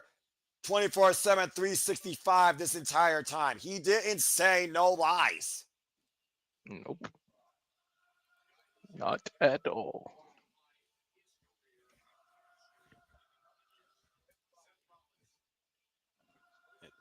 Seth Rollins now with Paul Heyman in his corner, sold himself out to the authority, and Paul Heyman might have literally sold his soul to Seth freaking Rollins. Let's go ahead and hear from Saturday night's winner. And remember, Walter, we know CM Punk is in the building. Yeah, but is he more pissed off at Seth or more pissed off at Paul? Well, Paul betrayed him before, so I don't know how much this hits if we not forget his previous life in WWE. But Seth freaking Rollins literally cost CM Punk his dream. He main evented, but he lost. But he wasn't involved in the decision either. Well, let's see if we get the ladies and gentlemen. My name is, because it seems like Paul's the one with the mic. That's a good thought. That's a good point there. You're absolutely right. Heyman with the microphone and Seth standing in the middle with no mic, taking it all in. Some crowds here, like you said, the most wild crowd, of course, 30 count a year, saying thank you, Seth. 1969 days since I don't care. OSU beat. Wow, why are you putting sports references up there? Especially when I don't care about my own freaking state sports team because I don't watch football. Paul Heyman passed. Oh, he didn't even give him the proper introduction. He just passed the mic off. Well, again, does Paul Heyman really need to speak? Or does the actions speak for themselves? That's the only thing. Seth is a good mic worker. It doesn't really need anyone to speak for him if we talking about development wise. So it's an unusual alignment. Well, let's find out. Maybe we get some answers here. What this means and how long this was planned. Again, the architect, he built this. Let's see how he defines it. Usually, Paul's good for people that don't have the best mic skills.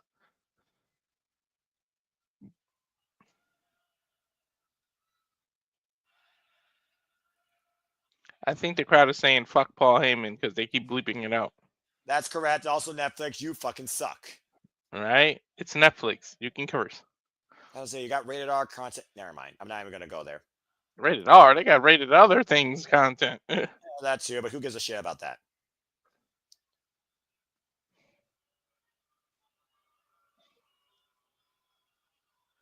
You almost wonder if Seth needs to speak. I'm a visionary. Is that what he said? Yes.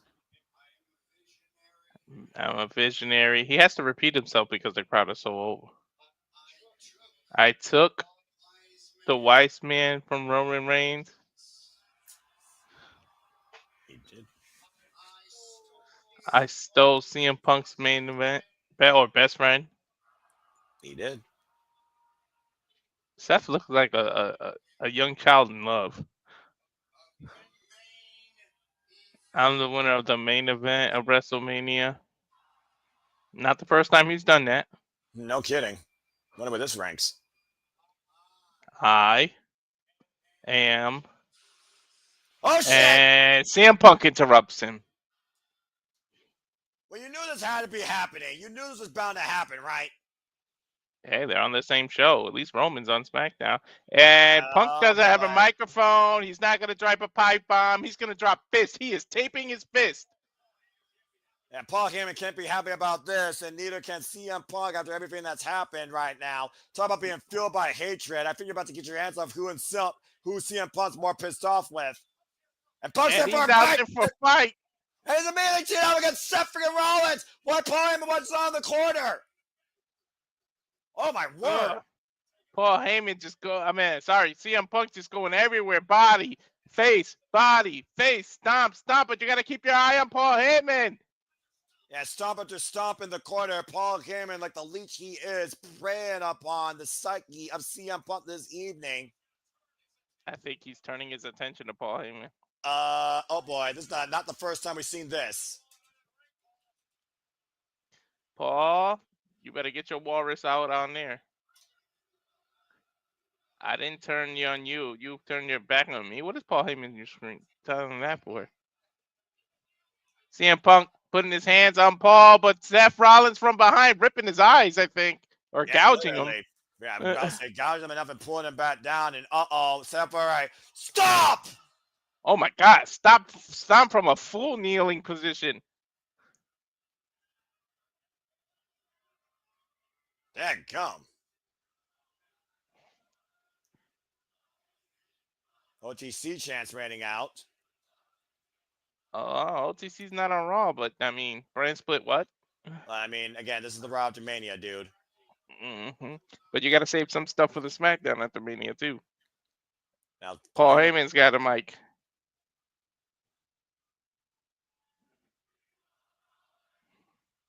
Gotcha, we want Roman. We want Roman, and the executive producer thing is coming up. The credits.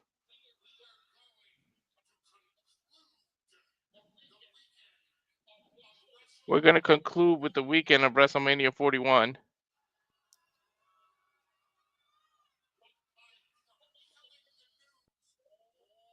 by propelling the news all the way to WrestleMania 42. There is a new, reigning, defending, undisputed #1 top star. This entire industry. Ladies and gentlemen, Seth freaking Rollins.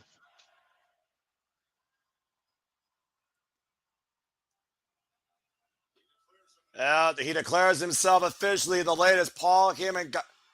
Oh, shit! Walter!